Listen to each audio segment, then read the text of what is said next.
Would you ask Ms. Smith to come back in, please?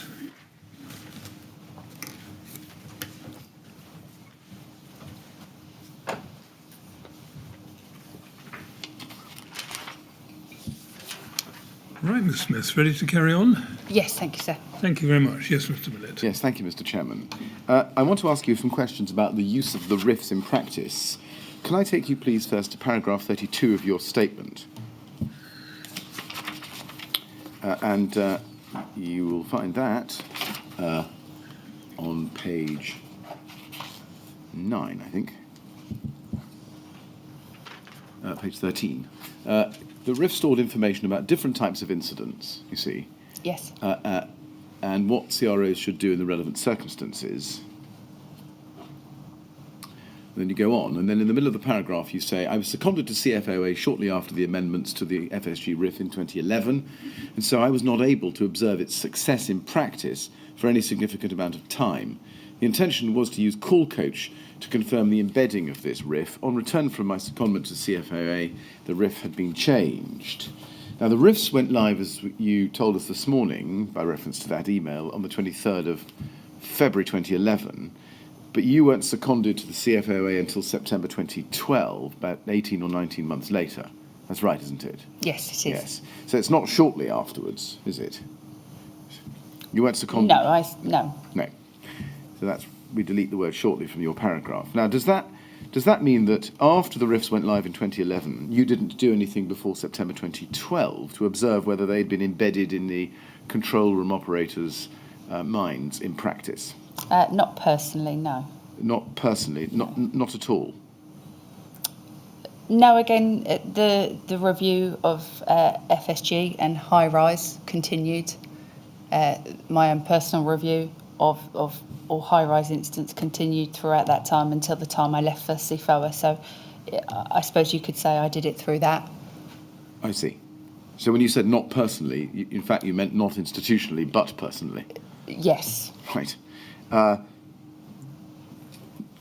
And so do we take it, is this right, just teasing the point out, that the only oversight, review, monitoring of whether or not the newly amended RAFs have been embedded into CRA practice was through your personal review from time to time of the FSG database? I would have thought that if a control officer had had an FSG call and in discussion with their supervisor or their operations manager, they may have fed back into the RIF, and if they found that useful, if they did indeed use it. And I think it might have come up for discussion at Brigade control management meetings, because the operations managers obviously are in charge of watches on a day-to-day basis, so would have seen its effectiveness in practice, so would have fed back to us that way. Well, you say, I would have thought, and then you ended the answer, it would have. Did it? Did what you've just told us happen, is a matter of fact? What, the OM's feeding back to us? Yes. What was their feedback? I think there was, yes. Right. Do you recall it? Not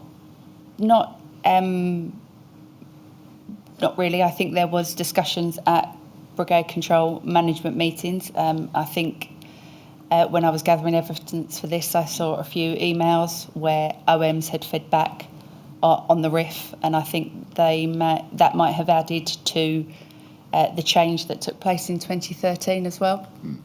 Now, can I ask you to look, please, at LFB 000-28443, 28443, page 2.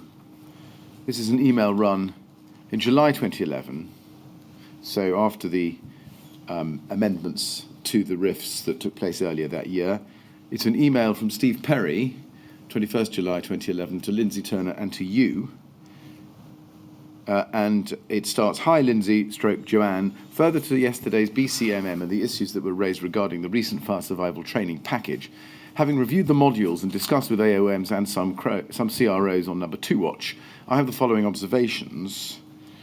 And then if you go back over the page to page 3, paragraph 3 at the bottom, just before the sign-off, he says this, I've asked some CROs on number 2 watch that have experience of FSG calls, and they've suggested some changes to the RIF attached so that it starts with a list of the main bullet points, which should help CROs I'm sorry, I keep calling them that, CROs, in relaying some immediate information to a caller.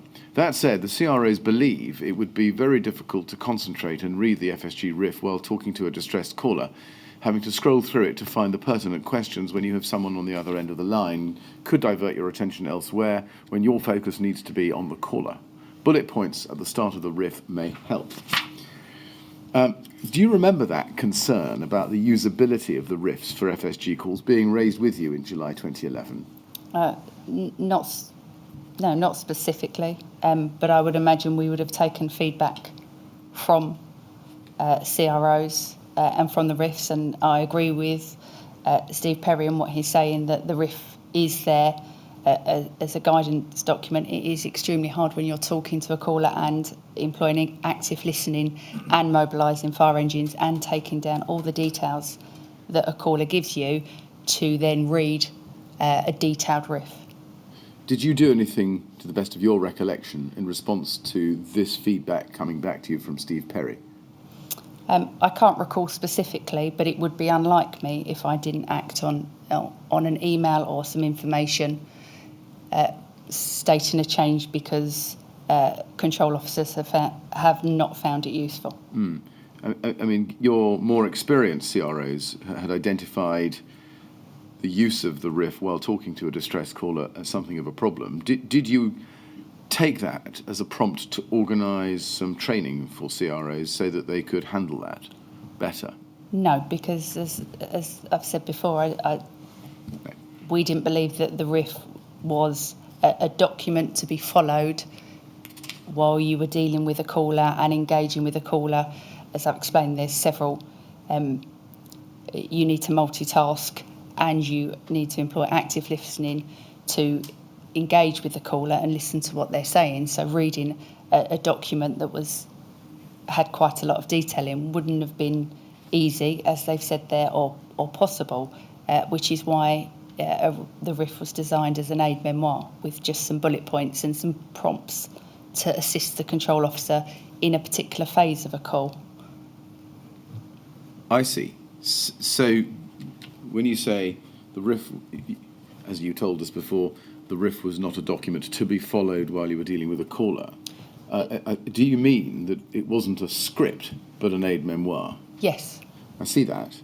But even as an aid memoir, the more experienced CROs were still finding that a problem. Difficult to concentrate and read the RIF while talking to a distressed caller.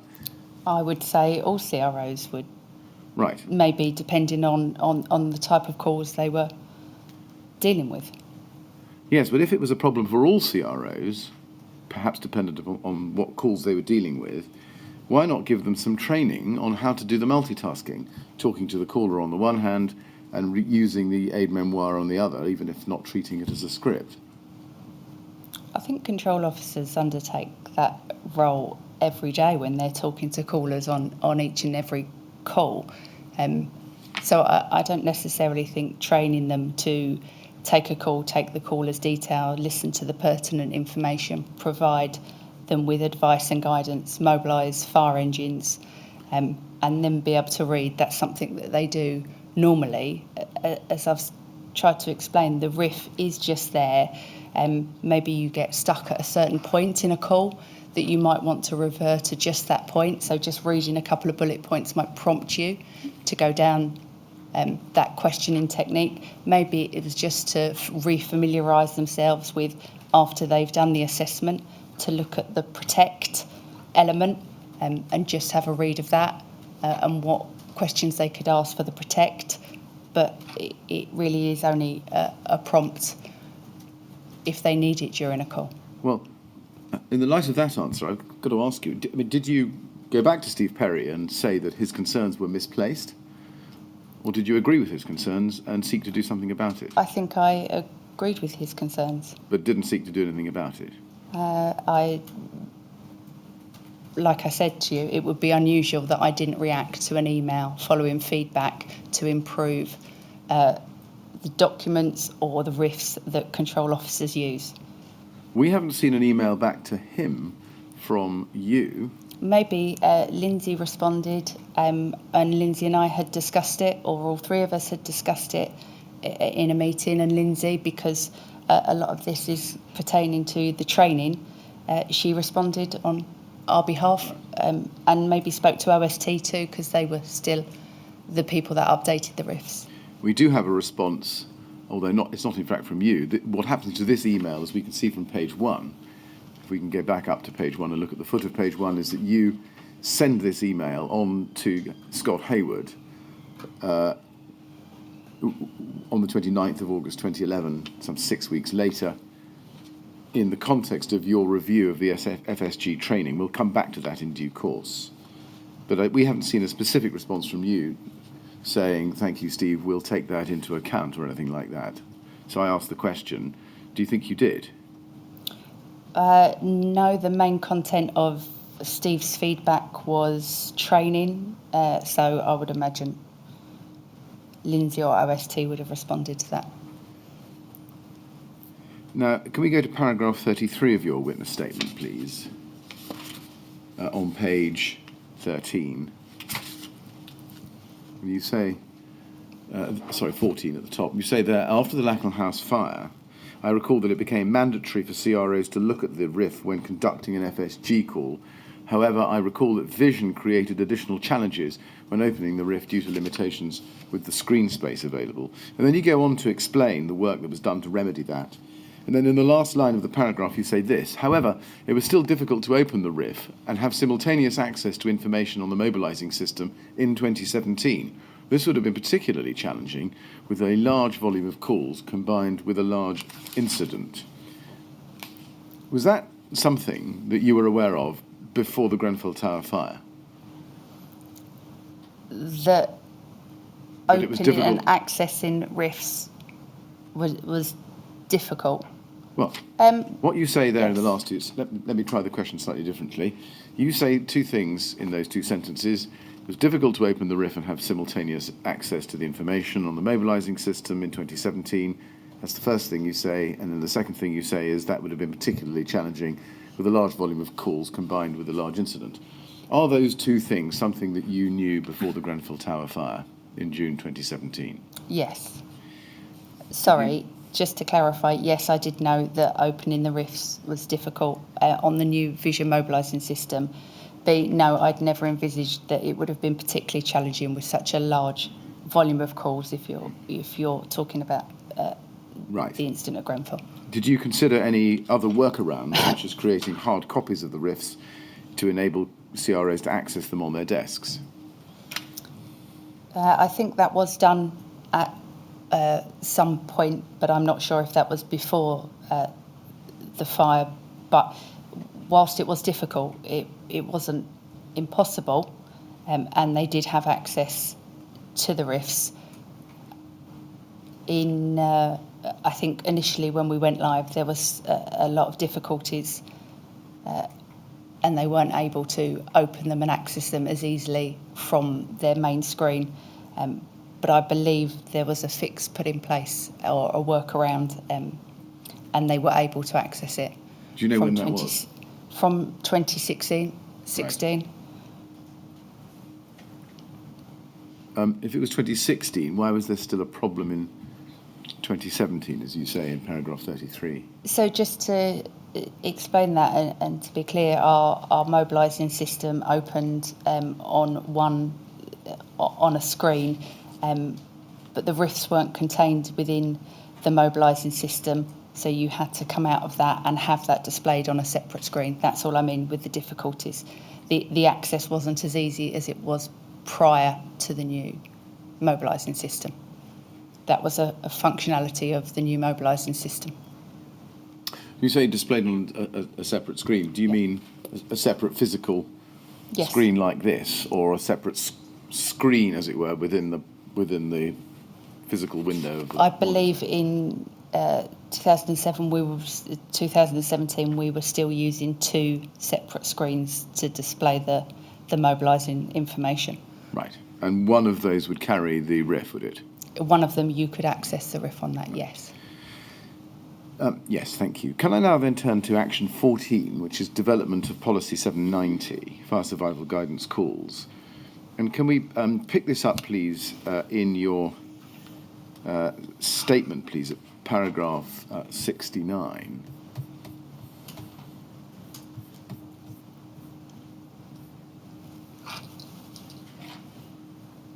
You say there, I had some involvement in the development of PN 790 with Patrick Utting after the Lacknell House fire. I reviewed PN 790 from a control perspective. And this paragraph we saw before lunch, so I'm not going to read it out again to you in full. You'll remember what you said there. Do you remember how you became involved in the development of PN 790? Not specifically. I think the Lacknell board may have come to the conclusion that a policy needed to be drafted for operational firefighters and officers, and there was a natural conclusion that control would need to work with the creators of that just to make sure that it was aligned and that what they were putting into policy 790 didn't contradict how control managed fire survival guidance calls. Who supervised your work on the input you gave into policy 790?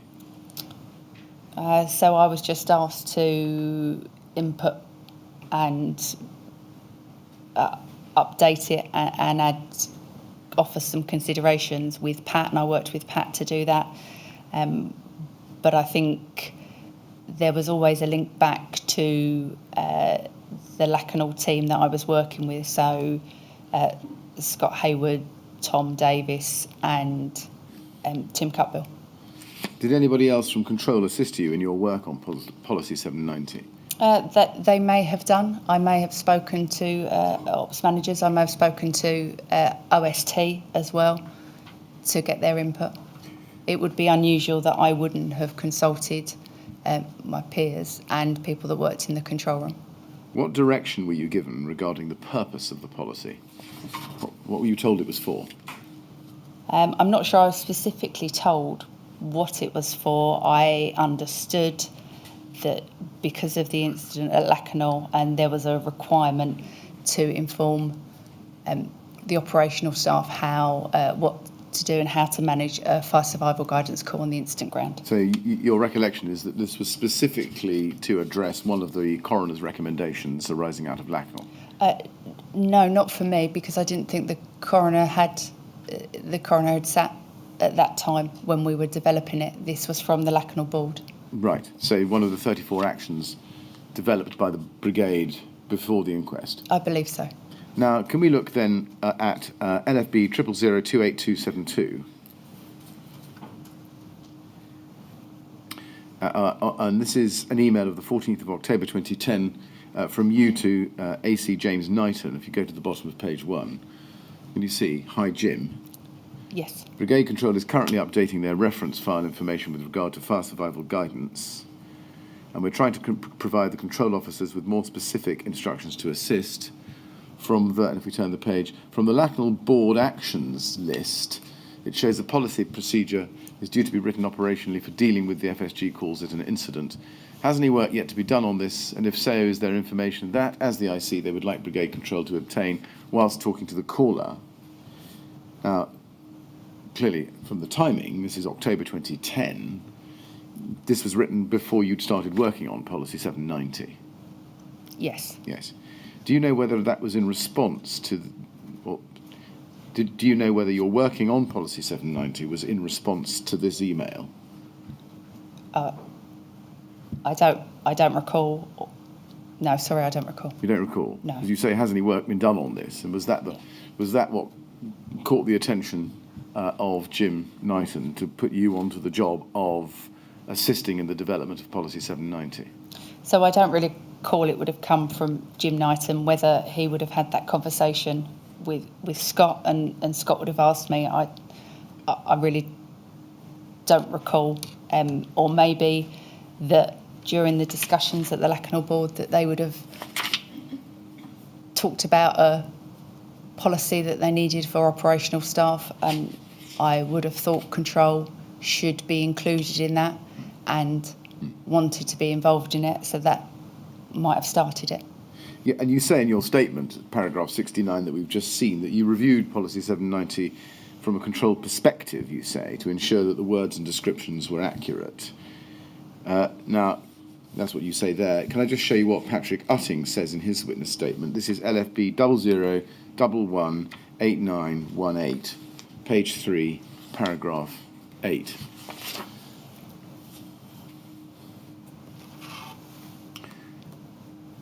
And he says there, in late 2010, I was asked by AC Jim Knighton to develop a fire survival guidance policy following the Lacknell House fire. And then a few lines on from that, he says this: as Brigade Control already had knowledge of fire survival guidance, and they are integral to responding to a fire survival guidance call, I worked closely with SOM Stibbards throughout the drafting, consultation and approvals process to ensure that the policy we developed worked with control systems and processes. Once the idea was developed, I was responsible for the policy development, consultation and eventual publication, which took place in February 2012. Do you agree with Patrick Utting that you worked closely with him throughout the drafting, consultation and approvals process? In the points relevant to control, yes. In the points relevant to control.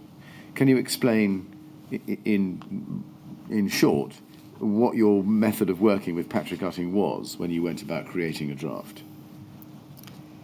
In terms of that he had a draft, we would meet, there would be some points where he had either referred to control or put some actions that control take, and I would have discussed those with him, and we would have talked about aligning them to what Brigade Control did. Did you split the drafting between the two of you and focus on what you wanted? No, I don't believe so, because Right. it was an operational policy and he would have drafted it. I would have had a look at it for comment and commented on the control Yes. items.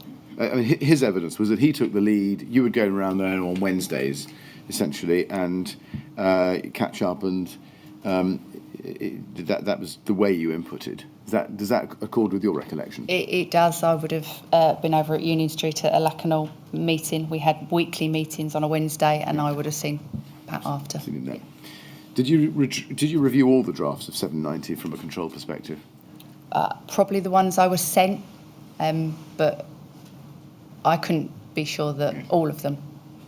I reviewed all of them. Did you agree that your role was then it was more than simply reviewing to ensure that the words and descriptions were accurate? You were actually involved in the drafting of the policy.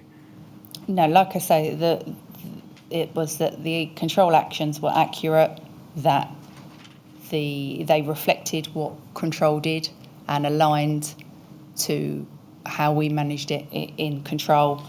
And there may have been some additional comments that I made on the two-way communication.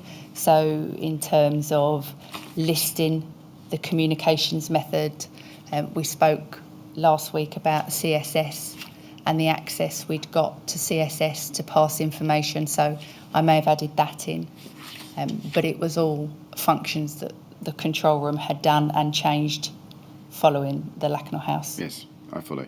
Now, Patrick Utting speaks in his witness statement, and just for our reference, that's at paragraph 12 on page 5, that there were changes to the policy reflecting issues that he says arose from the consultation with control. He speaks of a consultation of control. Do you remember a consultation with control about the draft policy? I think we would have taken it to, as it had some control actions in, we would have taken it to our meeting with the representative bodies, like Pat would have taken it to their larger health and safety committee with the representative bodies. So we probably did that as part of due diligence. Right, maybe we're at cross purposes. What he means is that the operational side would draft in consultation with control about the terms of the draft policy. Do you remember a consultation between the ops side and the control side, other than the weekly meetings that you had with Pat Utting about the drafting? No, I don't. Right.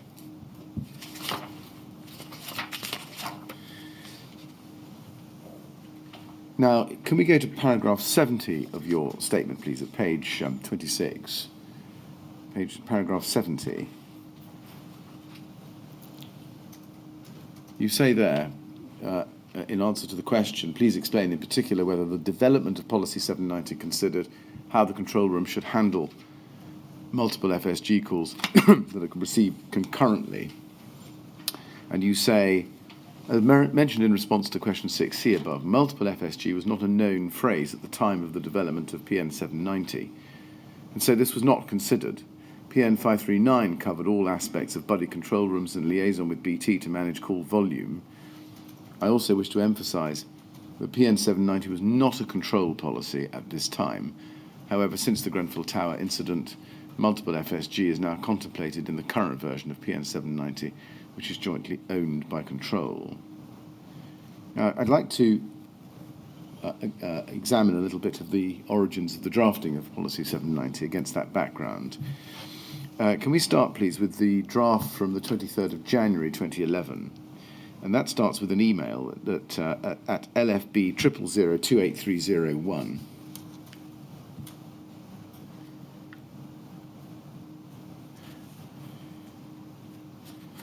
And you can see it's from you to him on the 23rd of January 2011. The subject is Draft Fire Survival Call Policy version 3.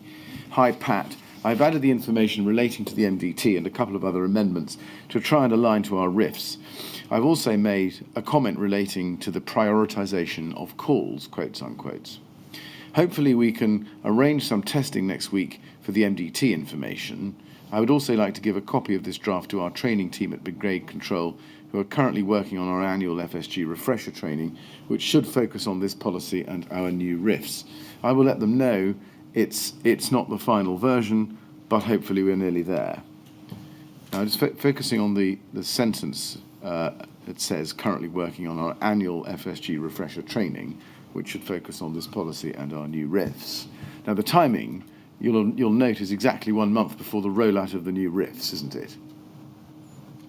Yes, I see that. Let's look at the draft policy that you attached to this email, LFB 000083531. Let's have page 1 up to start with, and there we will see the very first version of this, or rather the very first amended version of this, with the word guidance added in red by way of a track change. It doesn't yet have even a draft policy number. If we go, please, to page 4, paragraph 6.5, we can see some track changes there. And if you look at box 5 up from the bottom of the page,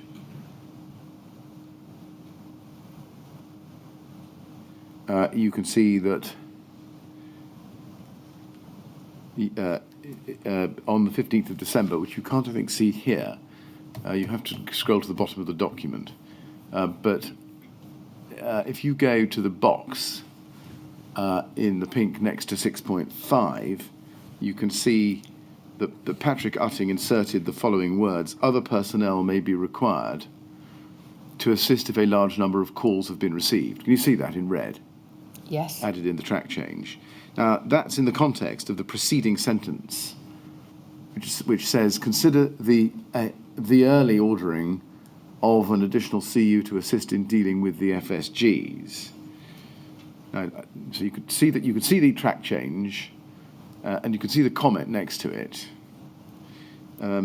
Before I look at the comment, let me ask you, this is the first time in the drafting of this policy that there's any reference to the number of FSG calls that might be received. As far as we can tell, did you discuss with Patrick Utting what he meant by a large number of calls? No, not that I can recall. What did you understand him to mean by a large number of calls? Well, I'm presuming he refers to multiple FSG calls. Right. And you say multiple, is that in the sense you understood it and you've told us about already in your evidence? Well, yes, I just to be clear, I don't think, whilst I had a figure in mind of 3 or potentially 4 in multiple calls, and I think that may have been generated through LFB classify multiple calls as 3 or more calls to an incident. Multiple can mean more, so I would have thought we were comfortable at settling for using multiple because that could capture a number. Now Mr. Utting's evidence was that he understood multiple to mean 2 or more. That's for our purposes, day 198, page 115 at line 8. And he said that a large number meant 2 or more. That was his evidence. Did that correspond with your understanding of what he was about when he made that amendment? No, I don't know. And I don't know whether we would have discussed that and spoken to each other on what he meant of large number, or whether I would have then taken the opportunity, to be clear on in between, FSG calls and other calls that we would have received to an incident. I may have taken the opportunity to do that. It looks like I haven't come back on that. I've just commented. Now, sticking with the comments, the question comes from him, and I can tell you that it's him, not from this version, but from the relativity version. But U7 is his question. What's the largest number received? 10, I believe, to the Marriott Hotel fire.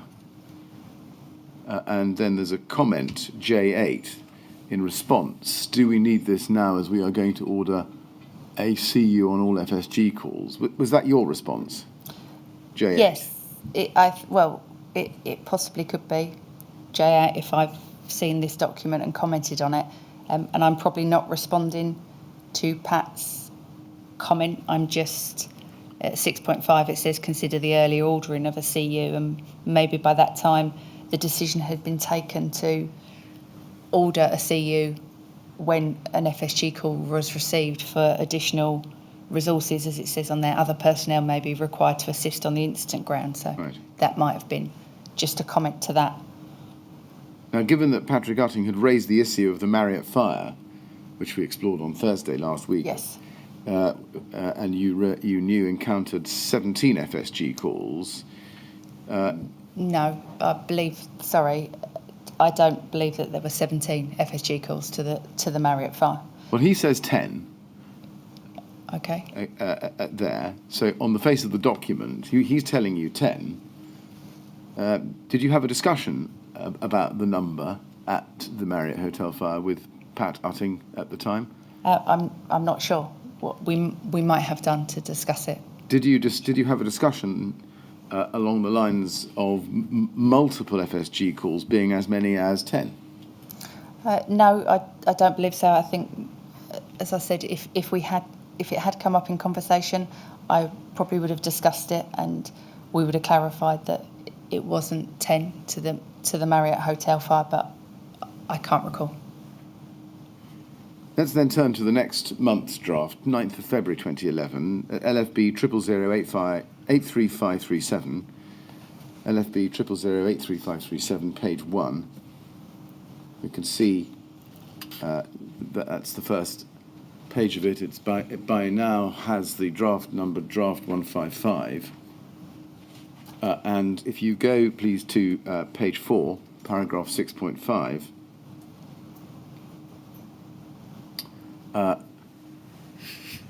there are some additions,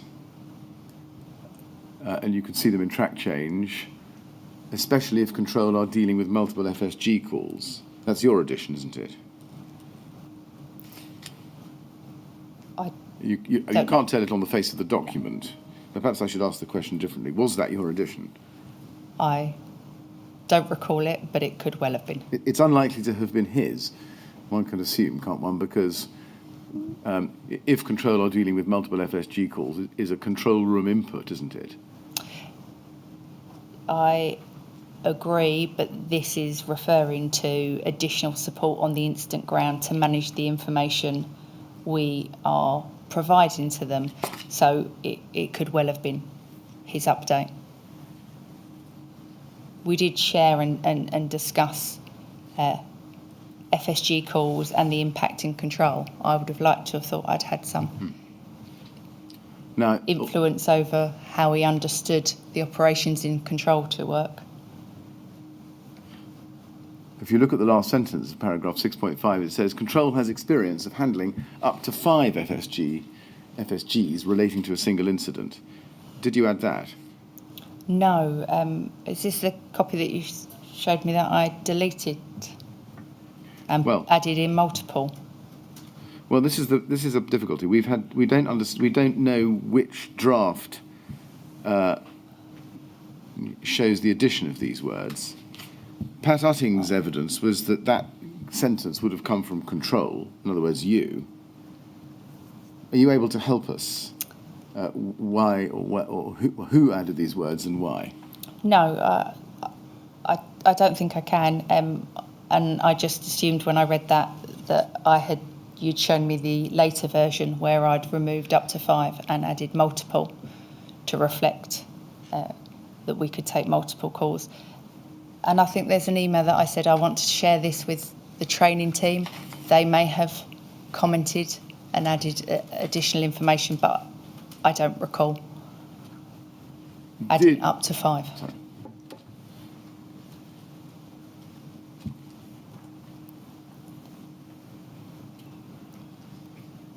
What was the single incident at which 5 FSGs were handled?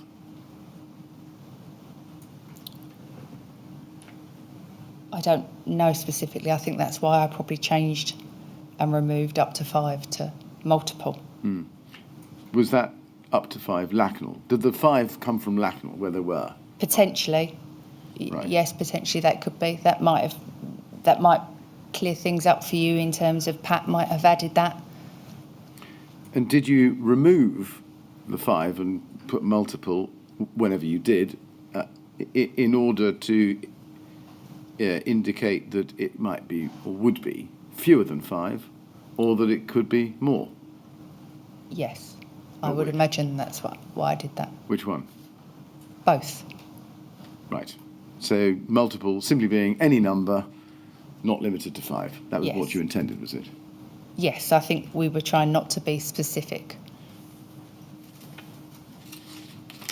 And did you not want to be specific and pin your colours to the 5 mast, so to speak, because you realised from, for example, the Marriott hotel experience that the number of FSG calls could well exceed 5?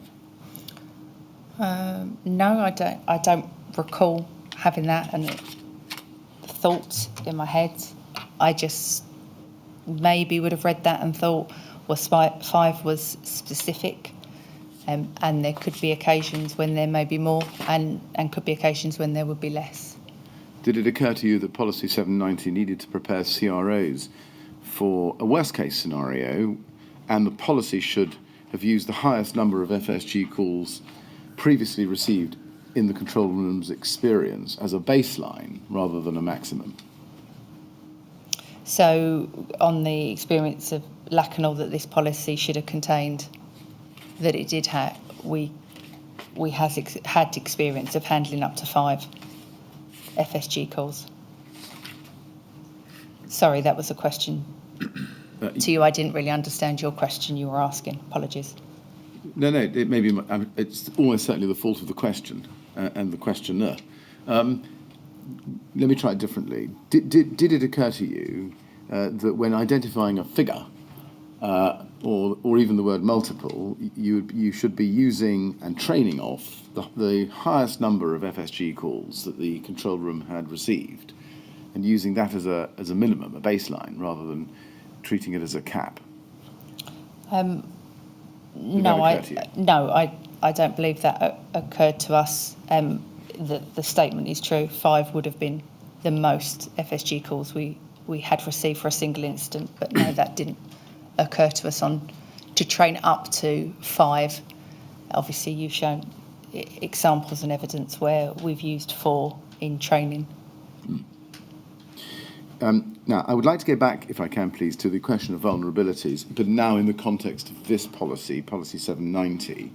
Can we go back to your statement, please, at page 27, this time paragraph 71. And you say here, PN 790 did include a list of information for control officers to obtain during an FSG call, but I recall that this did reference mobility issues. Now, if we go then to the policy as issued on the 23rd of February 2012, this is LFB 401257.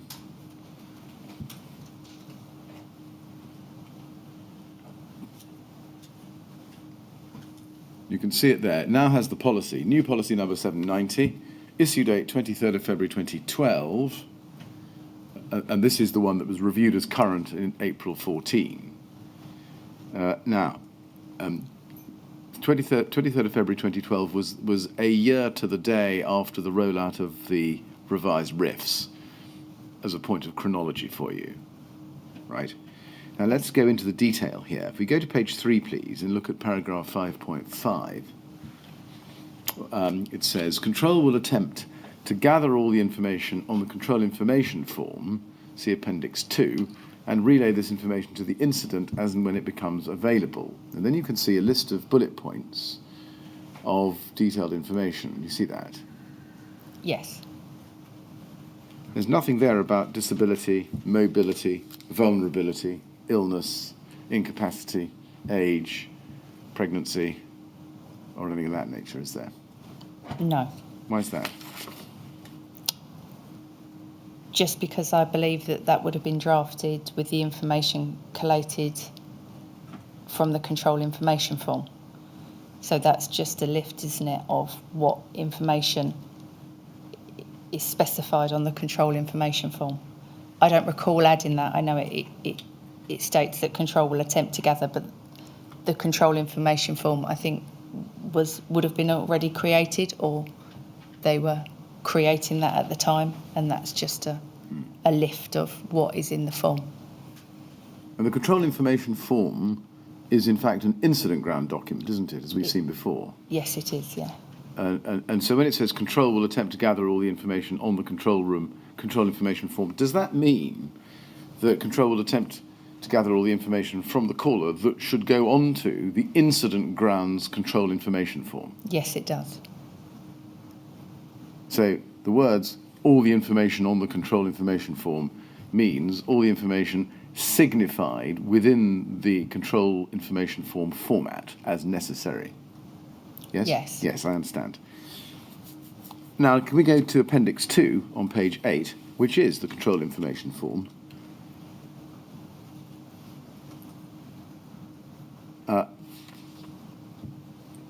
It's a single-page document. This is the top half.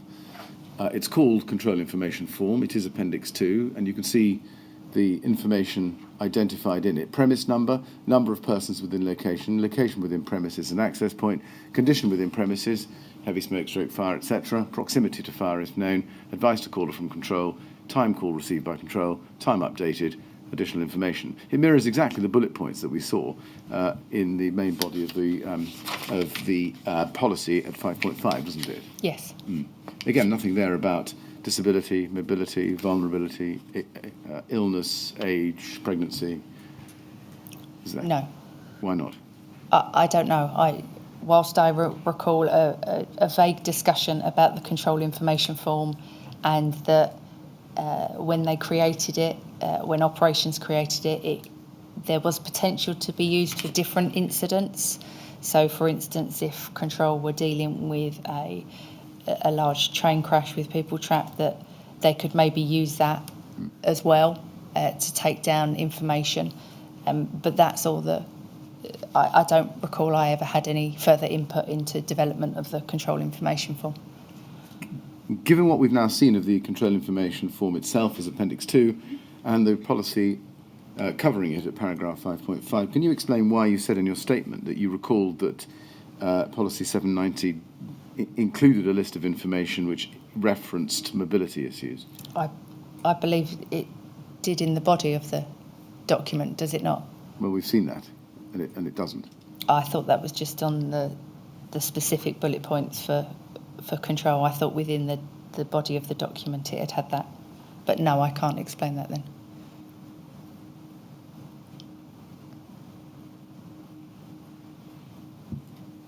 I mean, to be fair to you, we did see in the RIF this morning, at the end, as one of the bullet points, a reference to the control information containing information about mobility issues. We saw that, and we've covered that. Does it come to this, that the policy, including its appendix, did not mandate the control room to collect information about vulnerabilities, and I use the word loosely to cover a broad number of them, but left it to the individual conversation, and if information was given by the caller to the call handler, then that would be recorded and transferred to the incident ground so that those on the incident ground could add it under additional information on the control information form. It would look like that, as I've explained. That would be normal practice for the additional information to be gathered by control and passed to the incident ground. Right. And possibly at one point, as you've referred to the RIF, stating that it was in the control information form, it might have had. But I think that one discussion was my limited involvement in the control information form. And I don't know if there was a previous version that changed. I certainly wasn't aware of any, or control, to my knowledge, was included in any reviews of Policy 790 after it went live, or any updates. Like I say, it wasn't a joint policy at the time. It was specifically for operations. Now, before we leave this topic, I just want to examine with you the process of equalities impact assessment. I think it's right generally, isn't it, that within the Brigade there is a practice whereby all new policies or substantially revised policies go through an equalities impact assessment? Yes. Yes. I mean, obviously relevant ones, clearly they're not always necessary. Yes. Now, we know that Policy 790 did go through such an assessment in January 2011. Can we go to LFB 000033372?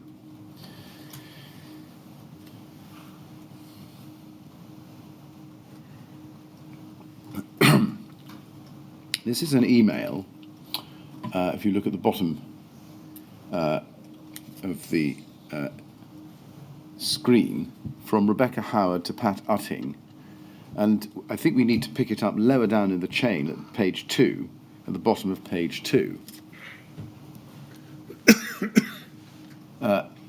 This is one dated the 9th of June 2011, where you can see that it comes from her. The subject is EIA for Fire Survival Guidance Call Policy. Now, you're not copied into to any of these emails, but let's look at page 3 and see what she says. Rebecca Howard, who is, I should just tell you, the Equalities Monitoring and Audit Manager within the corporate team. Do you know her? No, I don't. All right, that's who she is. If you look at the top of page 3, she says this: for once I have a question. Do control gather any information about mobility issues, evacuation plans, etc.? Is this useful information to pass on to the crew? There's no point in telling someone to get out if physically they can't due to disability / age, and this may be something the crew should know. Or perhaps English is the person's second language and there may be a communications issue. If these things are already dealt with in other areas of procedure, it might be useful to note that in your EIA screening. Now, we can see Pat Utting's reply on page 2. If we just scroll up to page 2, please. He says, same day, "Hi Rebecca, excellent point. I've tweaked it a bit. Any good, question mark?" And her reply comes on page 1, same day, 9th June 2011, at 11:57. And she says, "Hi, yes, that's fine. Would be worth having a paragraph 4.2 that says something like, Policy 359 advises on how to deal with callers who have mobility, etc. issues, and crews will be advised accordingly. I know it's something they should already know, but it reminds staff that this is something they might bear in mind. Just a thought, anyway." Pat Utting replies at the top of the screen, same day, back to Rebecca Howard. "Perfect, I'll put it in. Many thanks for your help, much appreciated." Now, you aren't copied in on any of these emails, of course, as we've seen, but have you ever seen them before? No. Never seen them before today? I think this came up, I watched Pat's evidence, so I saw it then. Right. But that would that would align with my recollection that I was never involved in the EIA process for policy 790. You were not involved in the EIA process for 790. Did Pat Utting ever discuss this question with you? No, not to my knowledge. Now, I mean, it's clear that 359 should be 539. It looks from this as if the assumption Rebecca Howard was operating on is that the question of asking about disability would be covered in emergency call management policy. Are you able to tell us what Pat Utting did by way of the tweak? No. You don't. Are you able to explain why, notwithstanding Rebecca Howard's advice or question during the EIA process, we see nothing in 790 to reflect the conversation in these emails? No, I don't. I want then to turn to the question of the control information form process. In other words, how information received from callers on an FSG call ought to be recorded in control information forms. And in fact, we've covered most of that. And I think the simple question is how, in practice, during the period of the development of this policy and after it was published in February 2012, would control room operators gather and collect information that ought to go onto the control information form on the incident ground? Where would they note it down? They have a field in their mobilising system on their when they're collecting information about the address and the type of fire it is. They would have a field that's called the additional information, and they would note it down in there. And how would they then transmit that to the incident ground? So they would then, depending, because we're talking about two different systems, but basically they would then duplicate that into a radio message frame that would be sent to the radio operator, who would then pick that up and pass that to the incident ground.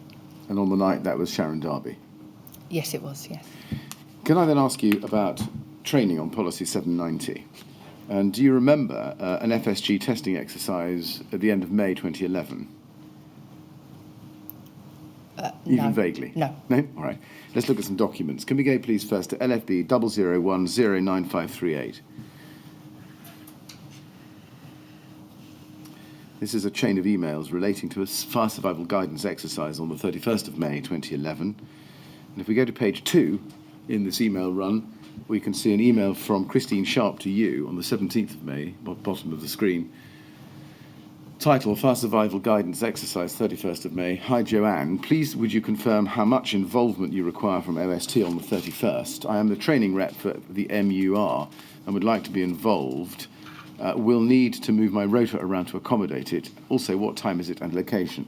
MUR, what is that? It's a mobiliser user requirement, so it's a document where anyone that needs to request a change to the mobilising system would enter in the details, and then it goes to a board called the Mobilising Governance Board, where it is discussed between different departments, an agreement reached, and then control then go away and work on, or especially the OST team, work on the requirements and make sure they're implemented. Right. Well, I don't think we have to dig too deeply into that. Can I ask you to be shown your response to this, please, which is higher up, page 2, and then on to page 1. Please, can we look at page 1? And you respond.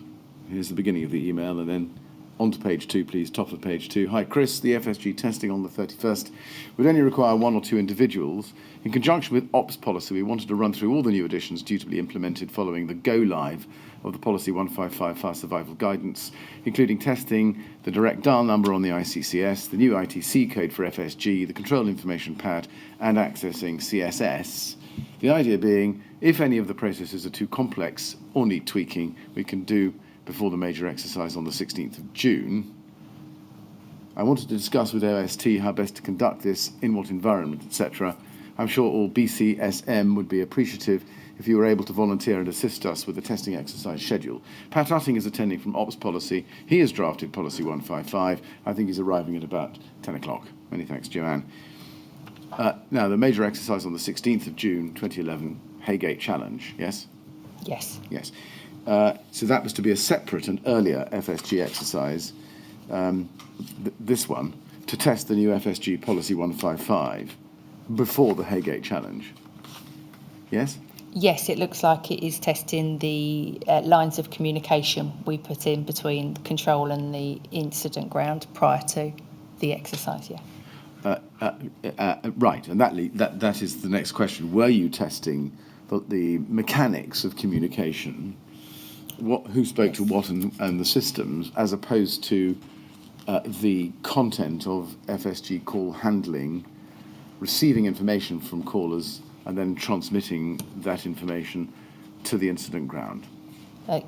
I believe that we were looking to test the new methods of communicating with the incident ground that we've put in, and obviously reading that the incident ground, we're looking to test the control information form as well.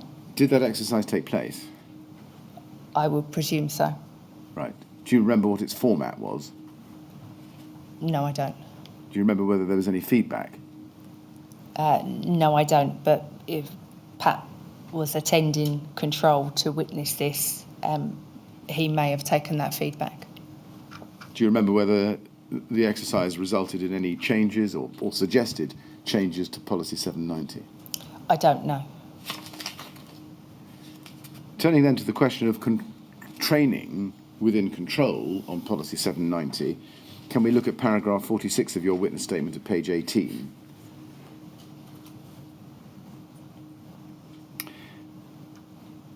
And you say there, to the best of my recollection, there was not a formal presentation on PN 790 to control in 2011 to 2012. However, I would expect that PN 790 would have been discussed during the command unit training which control staff took part in. You see that? Yes. Now, to be clear, are you saying that there was no formal presentation of PN 790 to control staff in either year, either 2011 when it was in development or in 2012 after it had been launched in the February of that year? No, I don't believe so. I think I may have, after it had gone live, communicated it out to control staff that Policy 790 had been created for operational crews.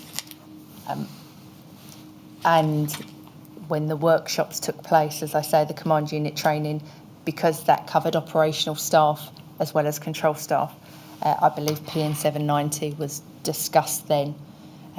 But I think in the training in 2011 and 2012, it was training on the new FSG procedures going back to 1093 and the 4 principles. Right. I see. So just breaking that up a little bit first, are you saying that when you communicated 790 out to control staff, what did you do? Did you just say, there is a new policy? Did you send them the policy? Did you give them a presentation of the policy and its contents? No, I wouldn't have given them a presentation on the policy, but I would have let them know that there was a policy, and that would have been to all control staff. I believe the operations managers and the training team and OST would have been aware of that already, because they probably would have helped me on some points, just to let control staff know that there is a policy for operational staff now in being. But I have also communicated out, and there was some training undertook about the new methods of communicating with the fire ground or the incident ground, which is what we would have shared with staff, and that was what our input and involvement and the changes were for us for PN 790. So you would have told them there was a new policy, but what steps did you take to ensure that all control room staff read policy 790? Well, as much as any operational policy and procedure that comes out in LFB, if there are pertinent points relating to control, there is an email sent out to let them know it's there, and there would be an expectation that they would read those. There would be an expectation that they would read it, but did you actually tell control room staff, please read policy 790, it is relevant to your work? No, because we would have felt that with the training, the additional emails that I'd sent out about the communications methods to use and everything, that they were well aware of the changes in there. I think we even had some control information forms brought into the control room so they could see those. So they were aware of the changes that impacted them and their role. Correct me if I'm wrong about this, but I'm getting the impression from that answer, and others are like it, that you regarded the training programme and package and delivery as really the way in which control room operators would learn about everything relevant, whether it came from 790, whether it came from PN 539. In other words, it would all end up in the training. Is that a fair way of looking at what you're telling us? I think just in my experience of London Fire Brigade and the control room, that yes, anything that needed to be, or that was changed and added into a policy note would have followed through with training on it, rather than reading the policy note. Right. So that would mean, wouldn't it, that even though you weren't expecting control room operators to read and ingest the details of the policies, it did mean that the training you gave them had to be absolutely 100% comprehensive, so that everything in that policy was the subject of the training, because they wouldn't get anything else. I would have expected everything that was in the policy, although we would have relied on policy 539 rather than policy 790. I would have expected everything that was in policy 539 to be in the training, yes. Well, and anything that affected control room operations within policy 790, surely also 100% comprehensively to be covered in the training, no? Yes, that would have been a yes. Now, the command unit training you've referred to, also in the answer, now a few answers ago, wasn't specifically designed for control staff learning and development, was it?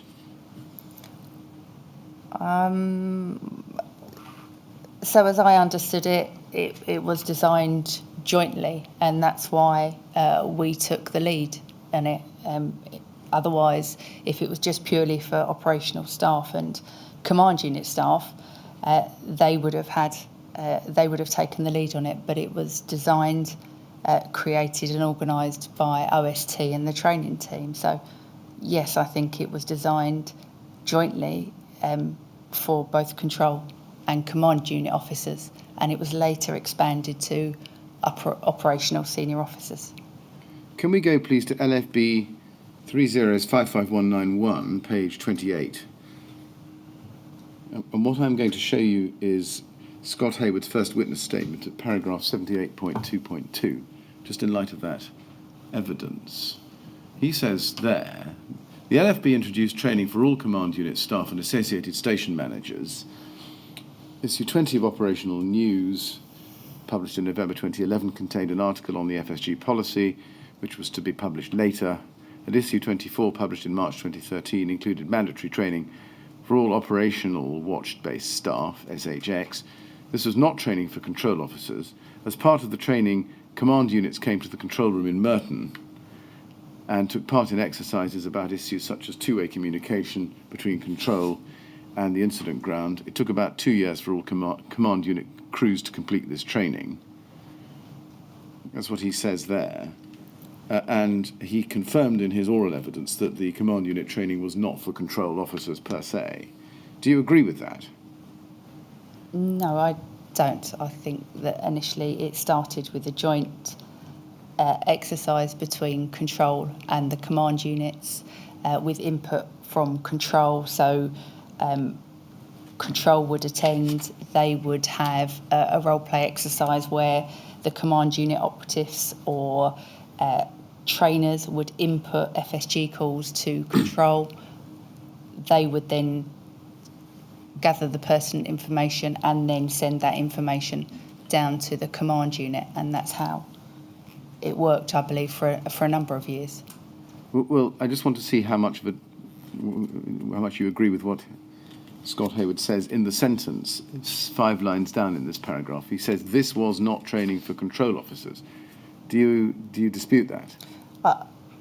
I do. I think it was created for that. I think towards the end, and this may have been what Scott was alluding to, that towards the end of the exercises in 2016, there was definite evidence that the operational input had become quite large, and that actually control staff weren't getting the benefit of what it was originally intended to do.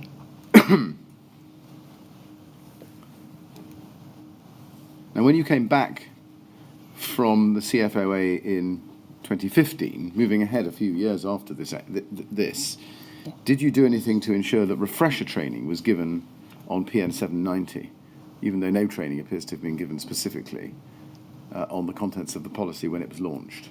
No, the training, I believe FSG command unit training was still ongoing, and that's where control officers would have picked up that the pertinent elements that covered 790.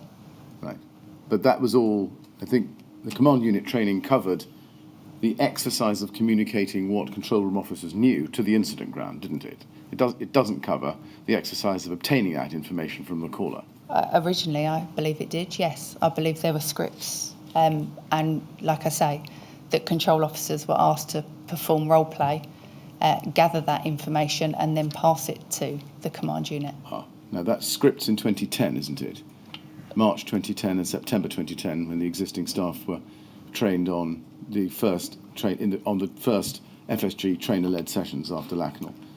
I think it continues, and where possible, and I think at times there might have been sometimes not enough staff to undertake that, but I definitely recall that with the command unit training, that some of the command unit staff would input calls to role play that simulation for control staff to take the information down and then to pass that to the incident ground. So and that was in 2015, 2016, I'm pretty sure it was. So is the thrust of what you're telling us was that the command unit training was the training of the control room staff on 790? That's where they would have got exposure to it, yes. Did every single CRO take part in all of the CU exercises? I think OST tried to get every member of staff to partake in the command unit exercises. It probably was a struggle, and it was difficult because obviously they're on a different shift pattern to us, and so I think also we talk about the limiting of strategic resource and being able to get command units to attend Merton, but OST did manage that aspect of it and would have tried to get all control staff to attend a CU command unit and control staff session. Are you able to assist us with how it comes about that Scott Hayward told the inquiry that the CU exercises were not training for control officers, as he says? Well, I can only speculate in terms that he would have received feedback, as we all did at the end of 2016, that they were not as valuable to control staff as we had envisaged and as OST had created them to be, and that because of time constraints and staffing, that they had undertaken a more of an input role rather than the role play aspect of it, and then passing information to the command unit. So I can only imagine he was referring to that. But I'm not sure that in between, when every command unit and control exercise, FSG exercise was run, I believe there was always the attendance of control staff at those exercises. And who was monitoring or supervising the learning of control room staff during the command unit exercises to make sure that they were learning what they were supposed to learn about Policy 790 during those exercises? So that would have been Chris Sharp. She took the lead on organising and facilitating the FSG command unit training, and she worked with a watch manager that worked on the command units to make sure that they both in line. So I believe she did it for control, and the watch manager did it on behalf of the CUs. And was there any recording of the performance of CROs during these command unit exercises, which you could look at to make sure that they were learning what they were supposed to learn? I'm not sure. It was an interactive session. The point of it was to share information and make sure that exchange of information between control and the fireground was being received and was understood. And I think, as I've said, towards the latter part of 2016, when operational staff, we'd been asked to train operational staff as well, and the attendance grew. I think that just overwhelmed, and control didn't get as much out of it as they did in the first couple of years it was running.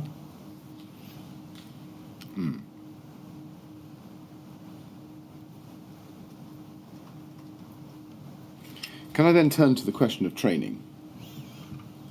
And I may come back to this question of CU training in due course, but I want to start now with Lacanal Action Point 11, which is about the training recommendations. And if we can go to the assurance report, please, at LFB 404801, page 14, we'll see Action 11 set out there.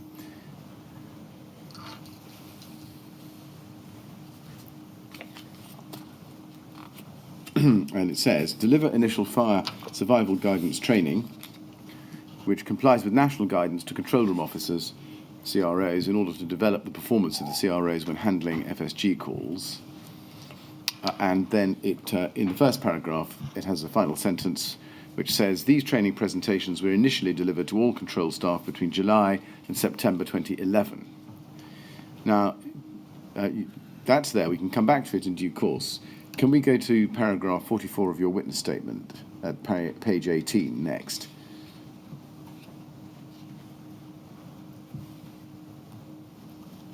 You say, paragraph 44, following the Lacanal House fire and the full review of FSG training following the gap analysis and update to PN 539, there was a complete rollout of FSG refresher training to all CROs. I recall that there were presentations delivered on separate topics such as FSG mobilising, fire behaviour, call handling techniques and building structures. I recall that this was delivered via face-to-face training. Now, in this paragraph, are you referring to training that took place in 2011, as mentioned in the Lacanal Assurance Review, or the full day of trainer-led training on FSGs that had taken place in 2010?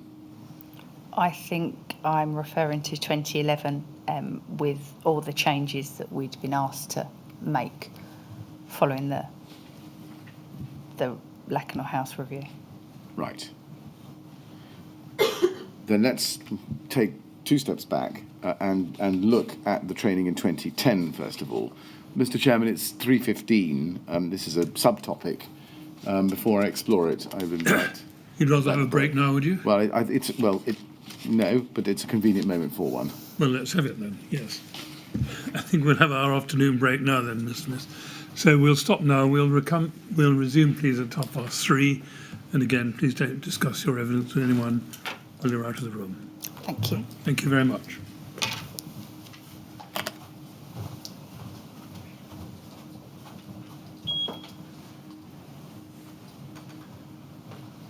Thank you very much. 3:30 then. Thank you.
Yes, would you ask Ms Smith to come back in, please? Thank you.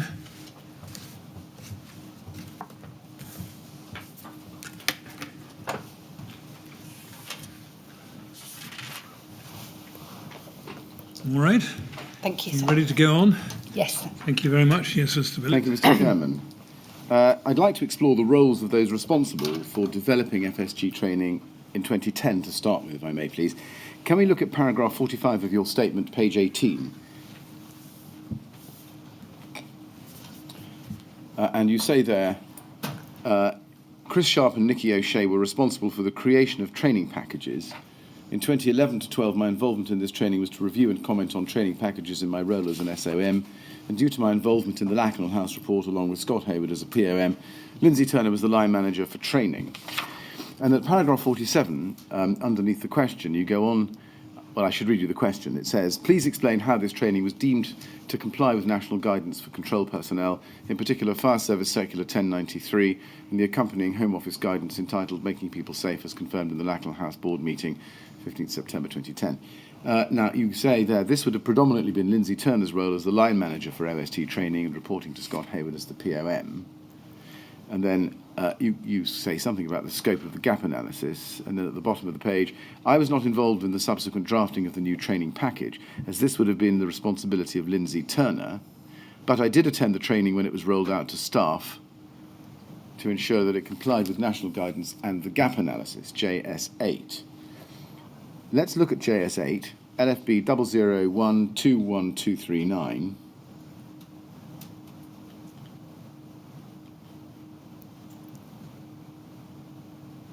This is you attending the training. In fact, it's an email from you to Chris Sharp on the 27th of May 2010, copied to Scott Hayward and Lindsay Turner. And you say, hi, Chris. As you know, the current FSG training has been a recommendation from the Lacknell investigation. To this end, and to ensure course content, DAC Tim Cutbill and DAC John Bradbury will be observing the FSG training taking place on 14th June. Scott and I will then attend to observe on 2nd July to ensure all gaps identified in the gap analysis are covered. Now, I'll come back to this email in a moment, but before I do, apart from attending on the training on the 2nd of July 2010, did you play any other role in reviewing the FSG training that was originally produced and delivered in 2010? So I think I did review it at one point, and I'm not sure if that was in early 2011, but I comment on the content of the training packages just to, again, with the learning that we'd understood from Lacknell House, and to make sure that that aligned with what we'd learned, and it aligned with 1093. Can we look at LFB 00107497? This takes us slightly earlier in the year 2010. It's an email from Scott Hayward to Chris Sharp, copy to you and Lindsay Turner, 25th of January 2010. Good morning, Chris. Thank you for a positive update on the potential improvements to the current FSG training. We've not been given any formal notification of change at this stage, as we've yet to report our findings from the outcome of the Lacknell incident to the Commissioner. And then he goes on. As you know, Joanne and I have been spending a considerable amount of time trawling through past documents and listening to the recordings of all the calls, trying to piece together Control's history as far as this procedure is concerned. In comparison with the national guidance, there are gaps, especially in our training. Any implementation of training you intend carrying out now will be considered a pilot until ratification is given to fully implement the recommendations from us. May I ask whether the revised training package considers role play and listening to past calls? So this is January 2010. Just looking at this email, were you the person with Scott Hayward who was responsible for reviewing and ratifying the FSG training in that year? No. Who was? I would imagine that would have been Lindsay and Chris. Looking at that, we would have let them know, and Scott would have probably let them know when we'd taken our findings to the board and the board had agreed them, and then come back to Lindsay with the changes. Did you review the training and ratify it? yourself? I think I saw the training probably later in 2010, maybe in 2011, and the current training, and I did make some comment on some of it. Again, just in terms of what we'd learnt from Lacanau, and making sure it aligned with 1093. Can we look down, please, at page 1 and see the email to which this was a response at the foot of this page? It's a response to an email from Chris Sharp of the 21st of January 2010 to Scott Hayward, copied to Lindsay Turner, but not copied to you. Good evening, Scott. And then if you turn the page to page 2, the second paragraph says this. From the discussions, it became very apparent that there was a difference in response we may give when advising a caller to remain where they were or attempt to get out of the premises. In normal circumstances, we would ask the caller if they can get out safely, and if they can, we would advise them to do so. And then it says, GM Paul Jenkins and GM Mark Andrews explained that multi-compartmental buildings such as high-rise that are constructed after a certain date have been designed to protect occupants. It was explained that if the building had been built properly, using the right materials and work practices, flats can act as a refuge. That means that if there were a fire in a flat, the occupant could get out and close the door behind them, and the fire should not spread to another flat.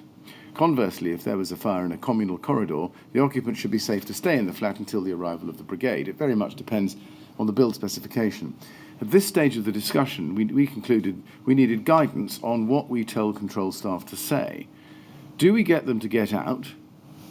Do we tell them to get out, even though the premises have been built to be defend in place, i.e. stay put, and possibly put at risk, or do we tell them to stay? The authority could be placed at risk if information given ultimately leads to injuries or fatalities. The group agreed that we needed advice from a higher authority and requested that I explain the issue to you and that asked that you speak with AC Dave Brown. It is our intention to get all the information in place to conduct the training for the current course, planned to take place on 10th March. It is also planned to invite control management to pilot completed lessons around the 22nd March for your approval. Following this training, the GMs will use the material and provide us with an e-learning package to be used by existing staff.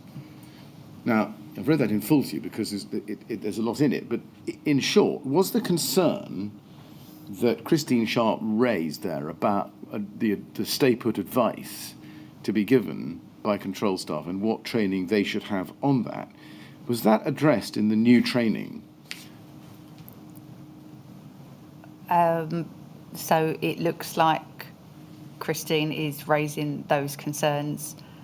I'm not sure, because I wasn't copied in on this, I'm not sure if Scott took those to AC Dave Brown.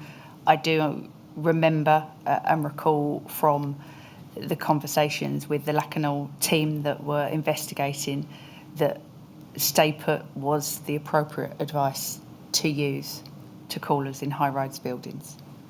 Can we then go to LFB 0028258? And if we go to page 2 in that email run and look at the second email on the screen, it's an email from Chris Sharp to Scott Hayward, Lindsay Turner, you and others. 22nd of February 2010. Hello everyone. Please see our notes of our meeting today. Attendees, and you can see who was there, Scott Hayward, Lindsay Turner, you.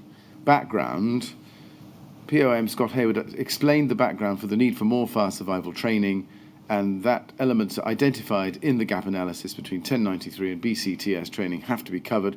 SH to send copy of gap analysis to MA. Now the gap analysis, it looks on this, was more or less complete in February 2010. Would that be fair? Yes, possibly. Yeah. At any rate, do you remember whether the gap analysis was complete or at least sufficiently complete to send to MA, Mark Andrews?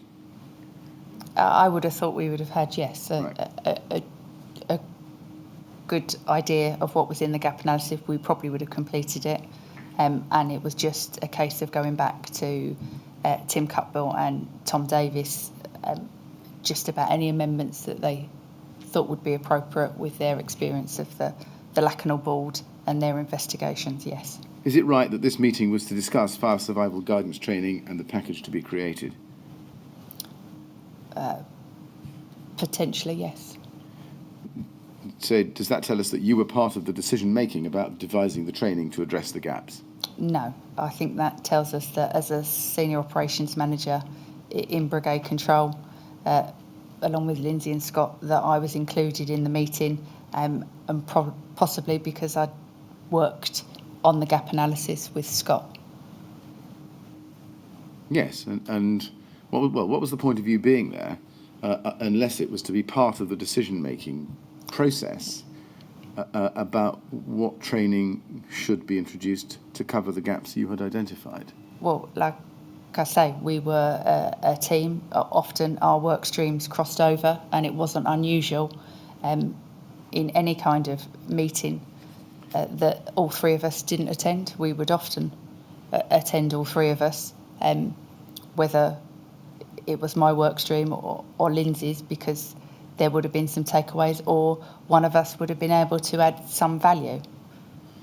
If you turn to page 3, you can see there's a heading, Fire Survival Calls. Chris to check the outcome of the three calls on DVD. Email sent to TSG on 22.2 times CJS. 2 of the calls to be played between call handling techniques and the basics of fire and fire development, and the students will discuss the calls after being played. So were there 3 calls? Were those 3 calls training calls? No, as I read this, and I don't recall exactly, I can only think that actually they're live calls. So the email has gone to TSG, who's a technical support group that would have provided those calls, and they probably would have been live calls. Right, live calls. But then let's go to page 1, and we can see the response email the next day, the 23rd of February 2010, from Scott Hayward to Chris Sharp. It's quite long. You were copied in on it. Fire Survival Planning Meeting, 22nd of February 2010 is the subject. Good morning, he says. Having reviewed what was discussed today, I'm still not totally convinced that our particular part of the training package is right. The purpose of the training is to provide a good grounding for control officers to enable them to provide FSG to a caller when required. And then in the 3rd paragraph he says this: I agree with Joanne that some sort of role play should be introduced the following day, or as part of an assessment at the end of the week, to consolidate the day and to give the students an opportunity to attempt to provide that guidance in a controlled environment. Now, was that a suggestion to include active role play, i.e. control staff taking part in the role play? Yes. And was that your suggestion? It looks like it was from this email. It does look like it was from my email, and that would have been just maybe a comment that I would have made, or a discussion point, to say, because we'd known about 1093 and 1093 had suggested that role play is a useful tool to add into that. I see. So your aim in having that was in order to cover the gap, essentially, to bring LFB training into line with national guidance, which recommended role play. Yes. Yes. And was it your suggestion that that should be part of an assessment? Yes, I think there was some discussion that it should be assessed. Yes. And it was important that it be assessed because then the brigade would know how well the CROs or new entrants at that stage were doing. Yes? Yes, and that would be a discussion with them and the trainers, and they could have some feedback on their own individual performance. Now, look up at the paragraph above that. Scott Hayward says this: I thought the FS aspects of the day are very good. Paul Jenkins' presentation was particularly interesting and relevant. However, out of the full day's training, we only provide perhaps 2 hours worth of training, a bulk of that listening to calls. Now, it's the first sentence I want to focus on, where he says he thought the FS aspects of the day are very good. Is FS fire safety? Yes, it looks like it. As opposed to fire survival? Fire safety. Fire safety. Did you agree with Scott Hayward's view? That fire safety should present an element of training in FSG training days. Yes. Yes, well, that was requested in the 1093 guidance, and we'd identified that as a gap. Yes, indeed it was, and also, as we saw, I think, and if we haven't seen it, we can, the 1994 Home Office Keeping People Safe document. Yes. Yes. And could you just tell us, why was it important to have fire safety's input into the training? I think it was just an overview for control staff on building construction, compartmentation, and I think there was an area where they covered aspects of fire, and I think that we'd identified the gap that no fire safety officer had delivered those training packages prior to Lacanau, and that we wanted to amend that gap. I think going forward, and knowing that the 1093 was created in 1993, it probably recommended a heavy fire safety aspect. I've certainly noticed that it recommends that role play is undertaken with a fire safety officer as well.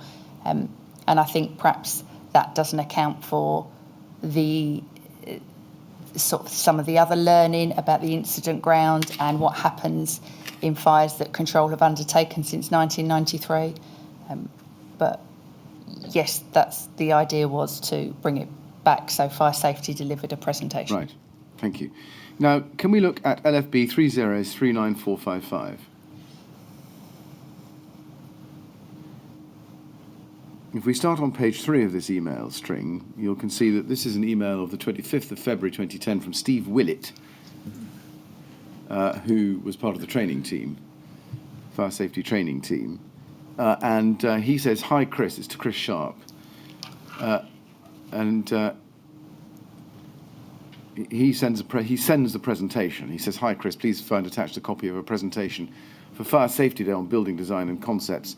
The idea is that the design is based around an evacuation strategy. I put more detail in the notes to explain and support any tutorials. Please let me know if it meets your expectations."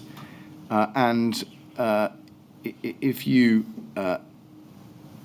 look up the screen, you go to an email at the top, page 1, at the very top of page 1, from you to Scott Hayward on the 3rd of March 2010, where you say, "Hi Scott, my thoughts are that the fire safety people are confused as to what we really want from them. This presentation offers no assistance to control officers about means of escape from various premises, including high-rise. In fact, talks about defend in place and 1-hour fire resistance without reiteration of the government guidelines, get out and stay out. I expected to see a selection of various types of housing, HMO, high-rise flats, basement flats, and possible alternative escape routes, which would give our staff an awareness of possible options if callers state they cannot get out of their premises. Ideally, this presentation would concentrate on building types where the most fire deaths occur or that are most common in LFB, as these stats must be available." Do you recall what presentation you were commenting on? We could see that one was attached lower in the email string, but do you remember which it was? I don't know. Or what it was? I've shown you the email from Steve Willett to Chris Sharp. You go on 3 paragraphs on, relating to this usual calls taken in control rooms involving high-rise premises would be fab. These are mainly to bin chutes alight, causing smoke to heavily populate in the main corridor / balcony, so callers usually inform us that they cannot get out due to smoke at the front door blocking their exit. What do fire safety advise we tell these callers? Hindsight says we ask them to take their alternative escape route out. To be honest, I do not understand how this can be acceptable. It does not tell you anything in relation to FSG or anything else for that matter. Harsh, I know, but we are really trying to get this right, and this will not help. Now, on the question of what should be told, what advice should be given to the callers, why did you want that to be included in the training? Why did you want advice based on what fire safety advisors are telling you to be included in the training? So I just think, after reading this email, that we would have been looking for some possible options. I think that stems from what I understood about the Lacanau layout, which was very different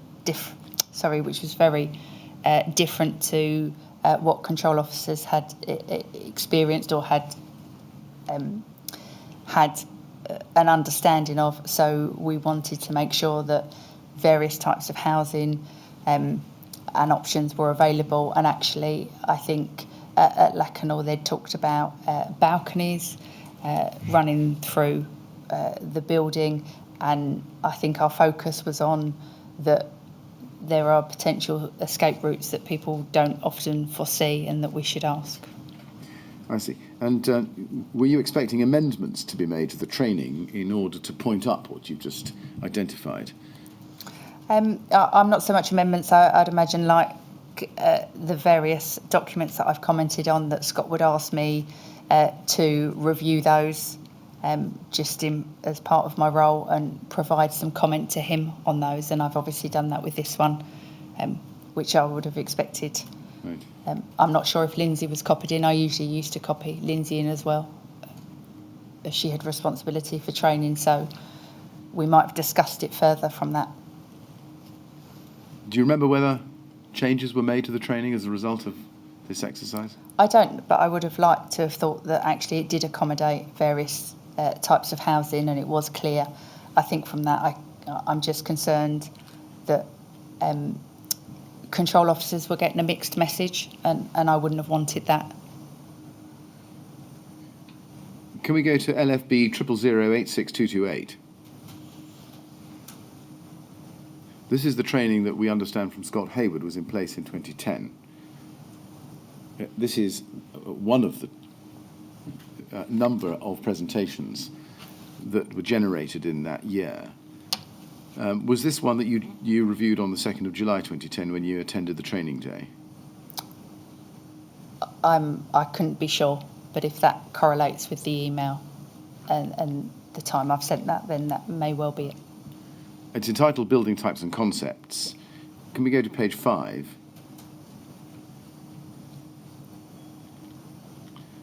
This deals with high-rise premises. Evacuation strategies, domestic, simultaneous defend in place. And if you look at the bottom of the screen, it says, for larger purpose-built blocks, the defend in place strategy is adopted, and this is supported by the construction of the buildings. And on page 6, it says, on page 6, it says, 4 lines down from the beginning of that block of text, there is currently no requirement for a detection and warning system in a purpose-built block of flats. Due to the nature of the construction, compartmentation of these premises, a fire-safe environment is achieved by different means other than evacuation. And then 4 lines up from the bottom, it says, once a dwelling has 1 or more floors above 4.5 metres high, then alternative protected escape arrangements must be designed in. However, these may have been rendered ineffective by modifications made by the residents. And then if we go to page 11, in the slide, under defend in place generally, flats, it says typically purpose-built flats at higher levels, not usually acceptable in converted houses, building generally designed around a fire-resistant box. And then if you look down at the notes underneath that, it says, high-rise blocks of flats are designed to provide 1 hour fire resistance. This is okay when new, but alterations made by residents or other persons may affect fire safety of the compartment. Each individual flat, not the rooms within each flat, is built as an independent fire-resisting box. The level of compartmentation depends on the height of the building, 30 minutes, etc., and it goes on like that. And then in the last 4 or 5 lines in that block of text, it says, the caller should be questioned to try and form a picture of what is happening in the area. Are they at risk from fire, heat or smoke? Can they move to another area from where they can make further escape? If they are affected by heat and smoke, they should get out. These are the provisions of modern flats constructed to the requirements of the building regulations. This standard cannot be applied to older housing stock. Now, I've shown you quite a chunk of the training in this slide. Looking at it in the round, did you consider at the time that that covered your concern that you had raised in your 3rd of March 2010 email about giving CROs advice on what to tell callers in high-rise premises when they felt they were trapped by smoke or fire or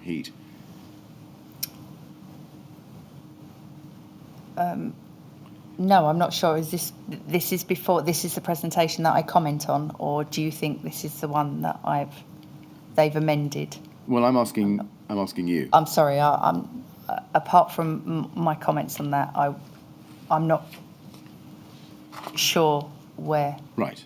my comments went from there. At all events, you don't think that text addressed your concern, or put it this way, you don't think that text catered sufficiently for the concerns you had expressed. No, I probably would have liked to have been clearer. I think it contains some useful information, but I think I would have liked to have related back to what a control officer was doing as well. Now, if we look at another email in March 2010 at LFB 00108083, this is 5 days later, after yours of the 3rd. This is from Chris Sharp to Scott Hayward, copy to you, 8th of March. Recall handling techniques updated. And we need to look at the second page in this email run. It starts at the very foot of page 1, and as has become habitual, emails tend to be split over a number of pages. And you can see that it is from Scott Hayward on the 8th of March to Chris Sharp, the top of page 2, copy to you and Lindsay Turner. Good morning, Chris. Thank you for your continued effort on getting this process right. Having received this presentation and gone through it a couple of times, we have 2 issues that cause some concern. I'm not convinced of the relevance of this session in relation to FSG. As we know, FSG promotes its own proactive/reactive questioning, which would be tempered depending on the caller. The aim for the officer is to glean as much information as quickly as possible to ascertain the environment, get the caller out, make them safe until rescue, or find an alternative means of escape. Staff, and especially new entrants, will have a lot of information to take in on these days, and I would rather commit an hour to a case study or FSG training.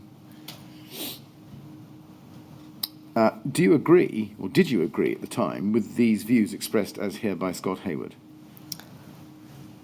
I do agree, but whether it's the we he refers to, Lindsay's turned in as what copied in, so he might have had a conversation with Lindsay. I think we all would have agreed on that. I see. And do you know whether he was commenting on the presentation? Well, let me show it to you. LFB 00104539. If we have that on the screen at the same time, I'll give you the reference again. LFB 00104539.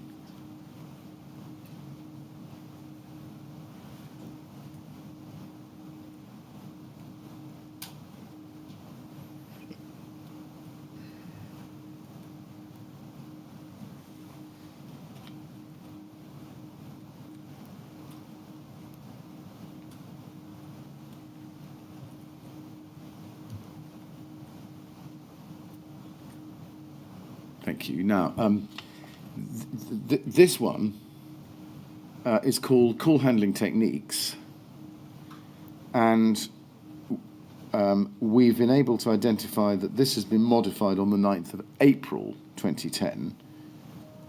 So it postdates the email that we're looking at by a month or so. I should also just draw your attention to the fact that the subject matter of this email run, as you can see on the screen from the left, is Call Handling Techniques Updated PPT, which I think stands for PowerPoint. Yes. So, looking at these 2 documents, is the document on the right the one that was generated as a result of the discussions on the left? Possibly, if you say that that's updated. Right. Now, Scott Hayward told us in his witness statement, and just for reference purposes, that's in his 3rd statement at paragraph 16.3 and at paragraph 24 in his 3rd statement, that this was the new entrance training slide. Do you remember that? Do you agree with that?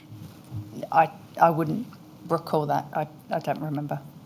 Was this training or other training package created to deal with the proactive/reactive questioning required in an FSG call? Do you remember that? I think that it was updated as part of a suite to roll out to control officers that would have identified the gaps that we'd found from our gap analysis and to address those. I think the call handling techniques, so I think there's another one on specifically on fire survival guidance, and this one on call handling techniques is covers mainly the interaction with callers. Now, let's just take this a little bit in stages. Let's look at what Scott Hayward told us was used in 2011, the following year. LFB 000866219.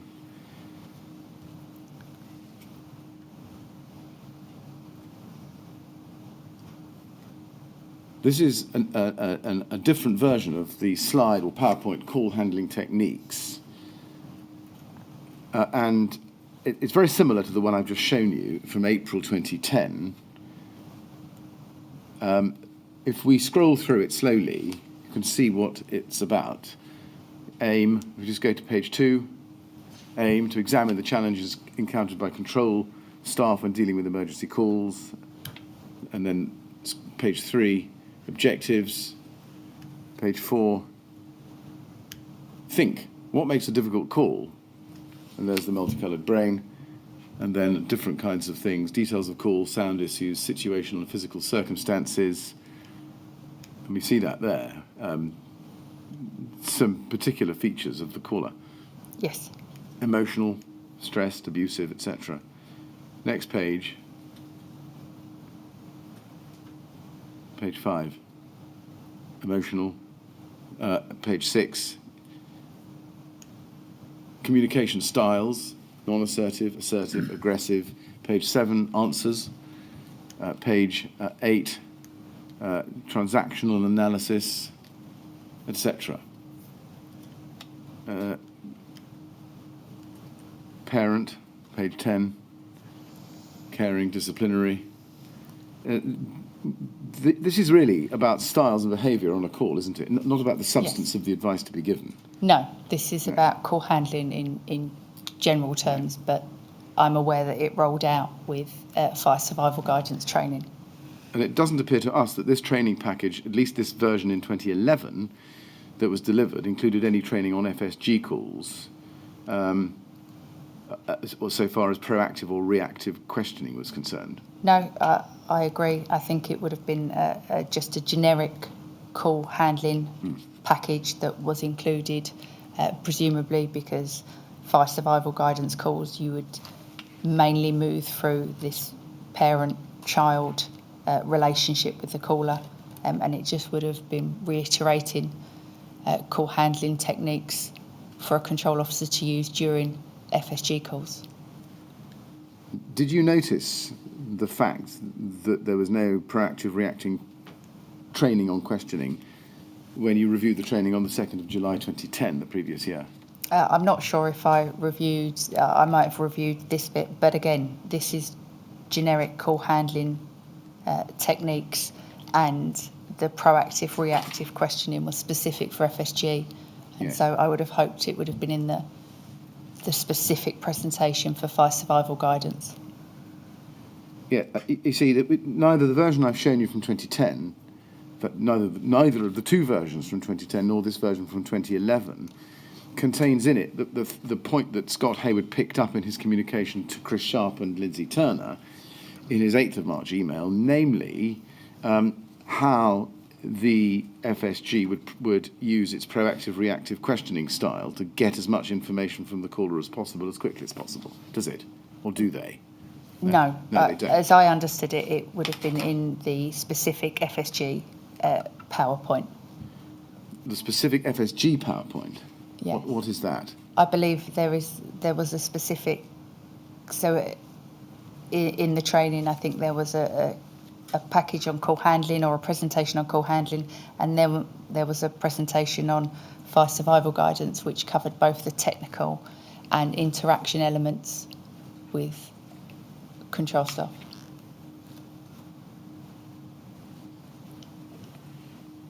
Now let's go to LFB 001087101.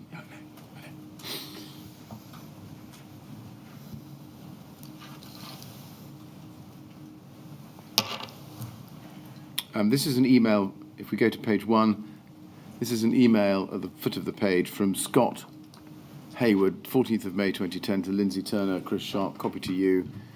Forward, Fire Survival Guidance Update 2, PowerPoint. Good morning. Firstly, can we please include Joanne into these discussions as decisions made include the whole management team? Now, that's another email about FSG training, isn't it? Yes, it looks like it. It's Yeah. updating the fire survival guidance PowerPoint. Do you agree that decisions about the training were being made, or to be made from that point on at least, by the whole management team, including you?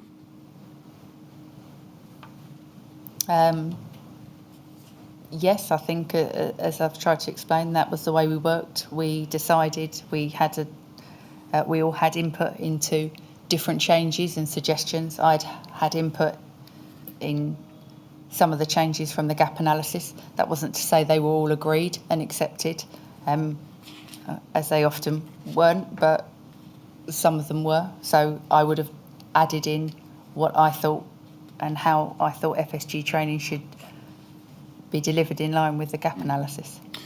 Then let's turn to your review on the 2nd of July 2010, which we've touched on. We saw the email.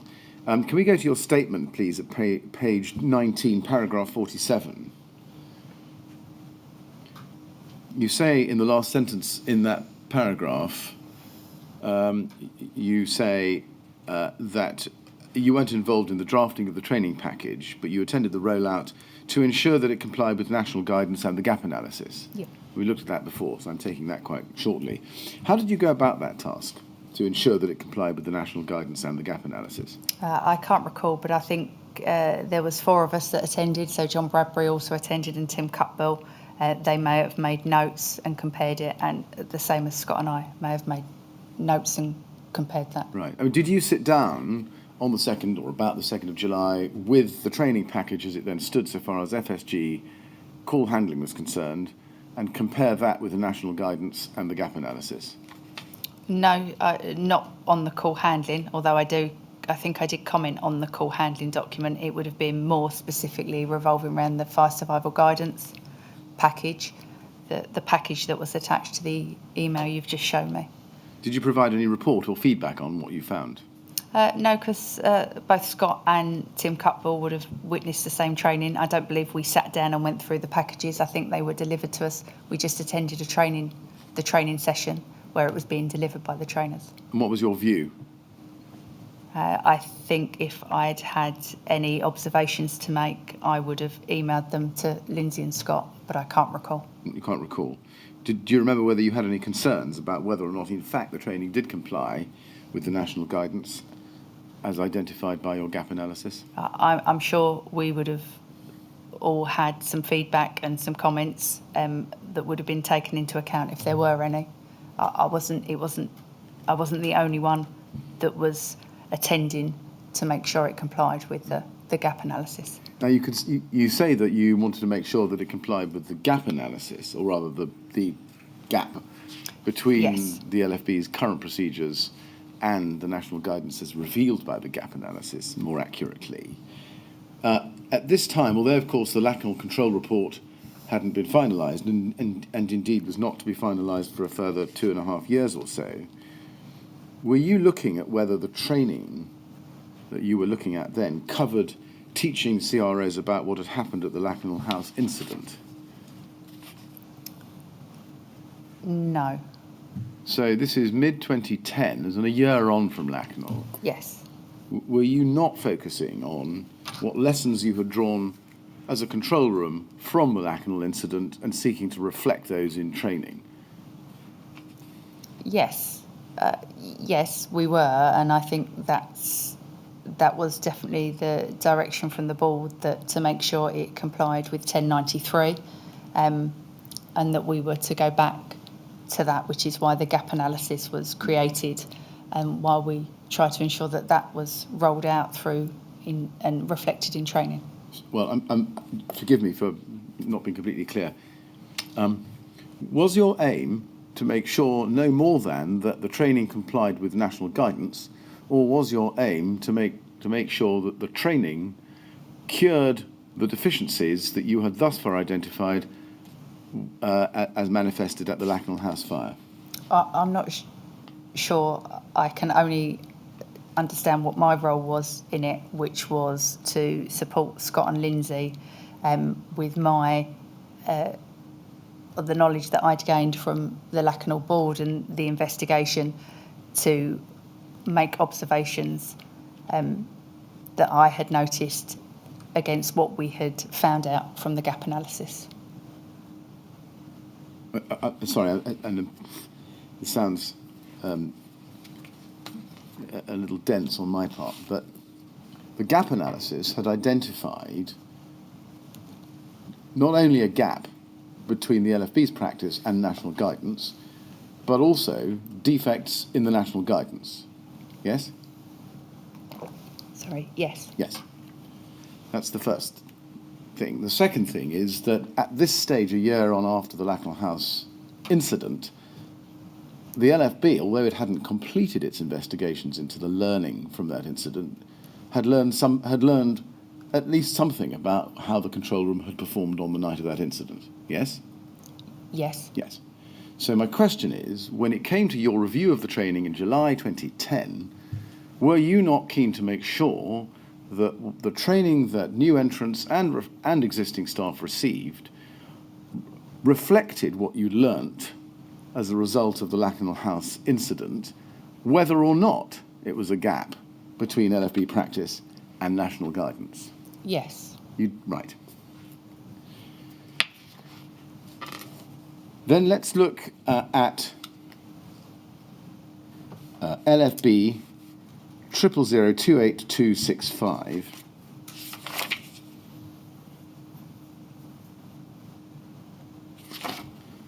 This is a 2010 training document entitled Fire Survival Guidance, and I think it's the presentation you referred to a little while ago in your evidence when you referred to FSG, an FSG presentation itself. Yes. Now, the file name, you can't see this from the document, but take this from me, the file name indicates to us that it was produced or generated on the 24th of June 2010, and we know that it was circulated by Chris Sharp to Ned Kelly, Station Manager Kelly, otherwise known as Ned, on the same date. And just for our references, that's at LFB 30494454. Looking at this document, it's entitled Fire Survival Guidance Brigade Control Training Section, that's BCTS in the acronym. Do you recognise this document? I do. I believe I commented on this particular presentation. Yeah. And that's the training you would have observed, is this right, on the 2nd of July 2010? The training would have been off this document. Potentially, I can't recall that, but looking at the text down below, I would have made some comment on that. And the timing makes sense because it was produced only a fortnight before or so. Now, looking through the document, if we go to page 2, Home Office 1093, guidance based on Home Office Circular 1093. So it looks as if the training was based on that circular. Is that correct? It does look like that, yes. Now, we see no reference there to Fire Service Circular 5404. Why was that? Because it was not something LFB, I believe, had chosen to adopt. So that's as a result of the gap analysis not taking it into account? That's a result of when 5404 was released by the Home Office of the government, that it wasn't adopted into LFB and LFB control. Right. And we've been around that. So, yes. In short, is the answer to the questions I asked you previously about 5404 and the gap analysis, does that explain why there's nothing in here about 5404? Yes. Yes. Now let's turn to page 5, fire situations. Play number 2 on DVD, Joe D. Williamson, 4 minutes. Can you explain what that was?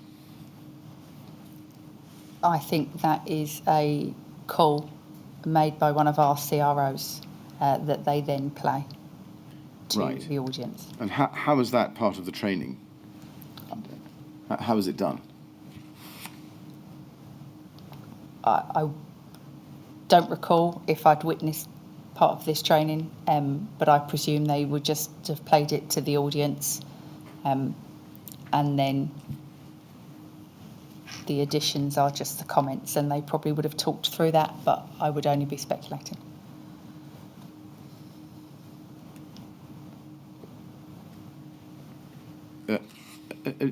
Was it a element of this training that was role play? I wouldn't have thought that it was. That's not role play, and I think from the Lacanau board, there was clear instruction from Scott that role play needed to be included into training. So I wouldn't have thought that would have sufficed.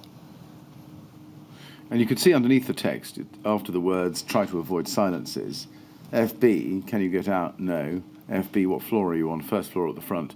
Those are obviously questions and answers, or statements at least. You could see who's making them. Is that a verbatim quotation from the DVD, or what is it? I wouldn't have thought that just reading that, because they go straight into protect phase and have not assessed the caller and the caller situation. So no, I wouldn't have said. I think those are just points, maybe to cover. Maybe that's what they were doing in the training, but I don't know, and I can't recall witnessing this. You can't control witnessing it. Can we turn to page 19?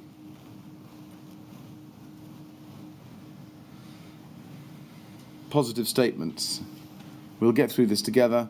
Help me to help you. Stay calm, we're going to help you. And then, if you look at the text underneath, positive questions, keeps them involved, something to concentrate on, makes you both feel closer together and creates a bond. And then if you look at page 28, called psychology, it says, call psychology, create a bond with the caller. Reassure the caller that they're going to survive. Tell the caller the firefighters are on their way and will be there very soon. Now,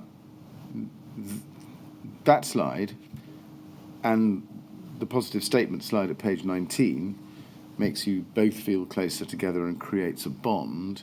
Are those not directly contrary to the issue you yourself highlighted in your gap analysis, namely that the 1993 national guidance expressly discouraged CROs using phrases to create an emotional link? Yes.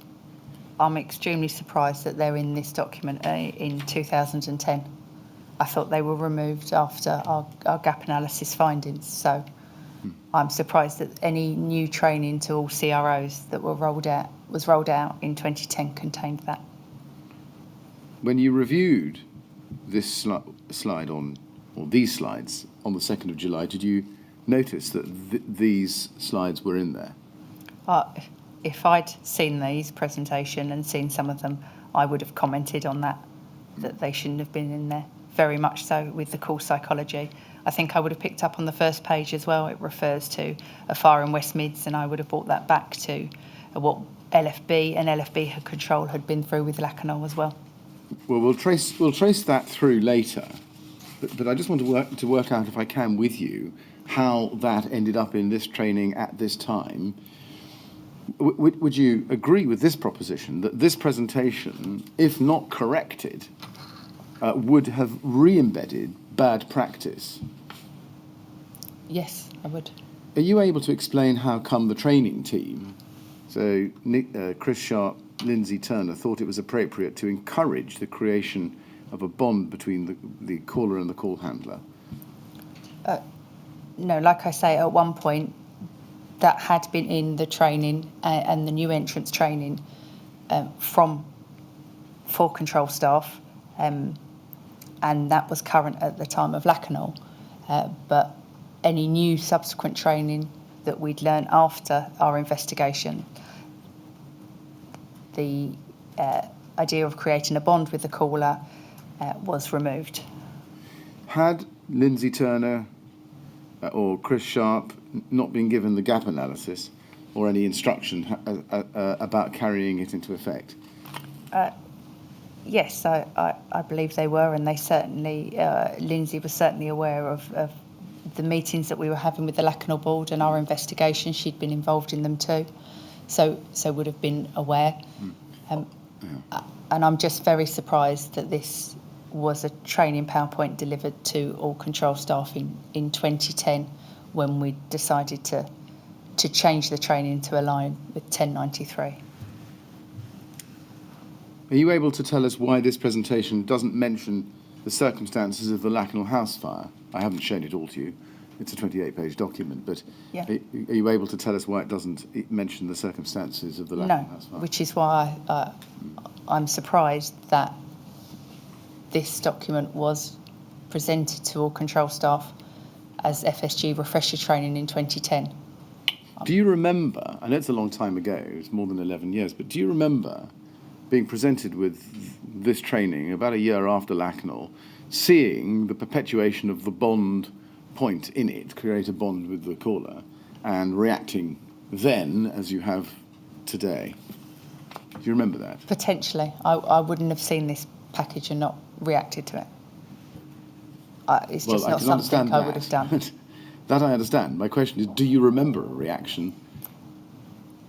No, I do remember commenting on a training package that I forwarded to another FRS and reviewing that. I'm not sure if this is the same one.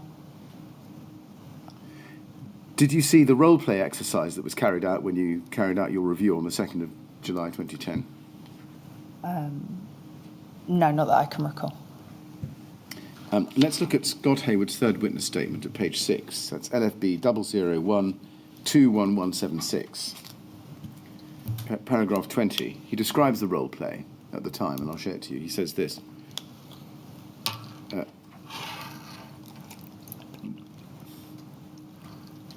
The trainer would call the CROs participating in training from a separate room. The trainer would then act out an FSG call, and the CRO would be expected to respond to the FSG call. There were no required points to cover. However, the trainer would be expected to ensure the trainee followed the structure of the FSG Reference Information Form, RIF. The trainer would be an experienced Assistant Operations Manager, AOM, and would draw upon their experience to improvise a role-play scenario for the mock call. Is that something you remember? No, I can't really recall witnessing any role play as part of FSG refresher training when we rolled it out in 2010. Do you know why the role play was devised in that way? In terms of participate training from a separate room and calling them on, I think that's how we certainly used to train like that in terms of other calls, so it wouldn't be unusual for a member of the training team to input into to ring and pretend to be a caller. They do that in their basic training, in their new entrance training all the time, so that probably was the structure that they followed. Do you know why there were no required points to cover? No, I don't. Why was the AOM not given some lessons from Lakenal and told to cover those at least?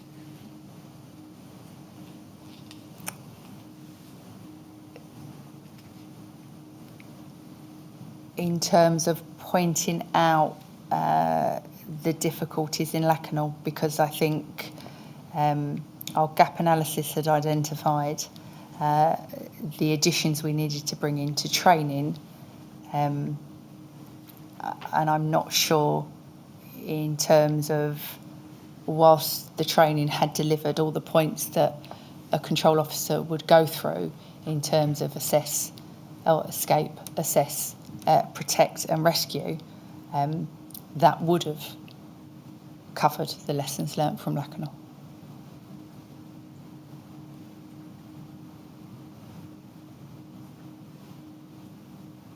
I'm not sure I understand that answer, with great respect. It says there were no required points to cover. No. Why not? So I'm saying it is part of the role play. If they'd moved through the 4 areas that they had just been trained on in FSG, the 4 key areas of fire survival guidance, that would have covered all the points and all the learning points from the Lakenal fire. Well, that's very general, because there are a lot of learning points from the Lakenal fire, one of which was don't create a false sense of security. If there were no required points to cover, how would the trainer know to ensure the trainee, whatever they did not create a full sense of security in the caller or create an emotional bond? Because they would have created the training that had the bonding and the role play element out. But I would just be guessing why they didn't do that. They certainly, in terms of the management team, understanding the issues from Lacanau, we were all aware of those, and I can't imagine that the training team and OST wouldn't have ever seen the gap analysis. Before the break, I'd like just to look at one document with you dated March 2010 about role play. LFB 00104538.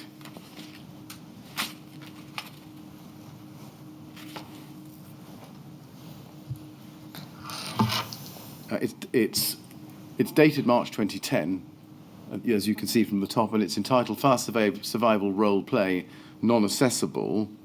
Is this something that you saw at the time? No. You didn't? No, I don't recall. You don't. So you don't know, you can't help me as to whether this was used in the role play sessions or who devised it? No. Right. Can you help me? Do you know why it wasn't accessible? No, I don't. I don't know where that decision was taken. Right. If you'd asked me, and I think I comment subsequently, that it would be useful for it to be accessible. Right. Looking at page 6, learning outcomes, in relation to call handling, the very foot of the screen, it says, were positive statements used? I'm here to help you. You will get out of this. Help me to help you. Was a relationship built with the caller? Question. Looking at that, do you agree that that part of the role play training appears to encourage the CRO to create an emotional link with the caller? Yes, I do. And again, contrary to national guidance? Yes. Contrary to your gap analysis? Yes.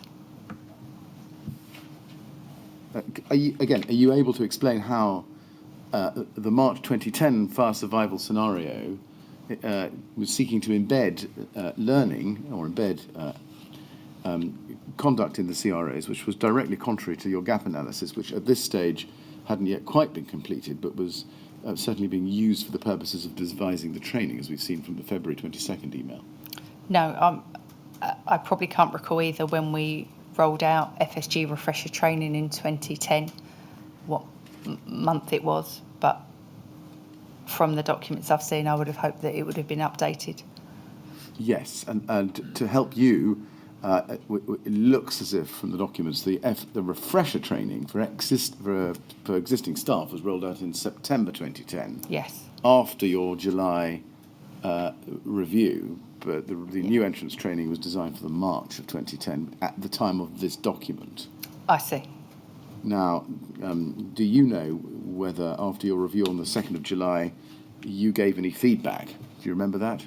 If it had been on the documents you've just shown me, I would have, yes. Well, I don't think we do have documents showing your feedback.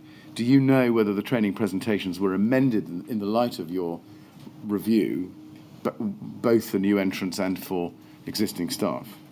I would hope so, yes. Yes, hoping is I'm sure is right, but do you remember whether it was so? I don't know. Mr. Chairman, is that a convenient moment? Yes, if it's convenient to you, I think we should stop there. Right, Mr. Smith, we're going to stop there for the day.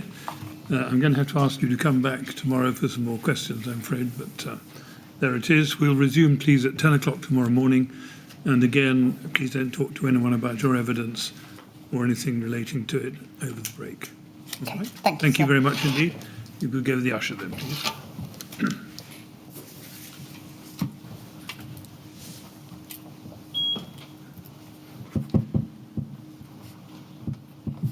Thank you, Mr. Miller. Thank you, Mr. 10 o'clock Chairman. tomorrow morning. Thank you. Thank you.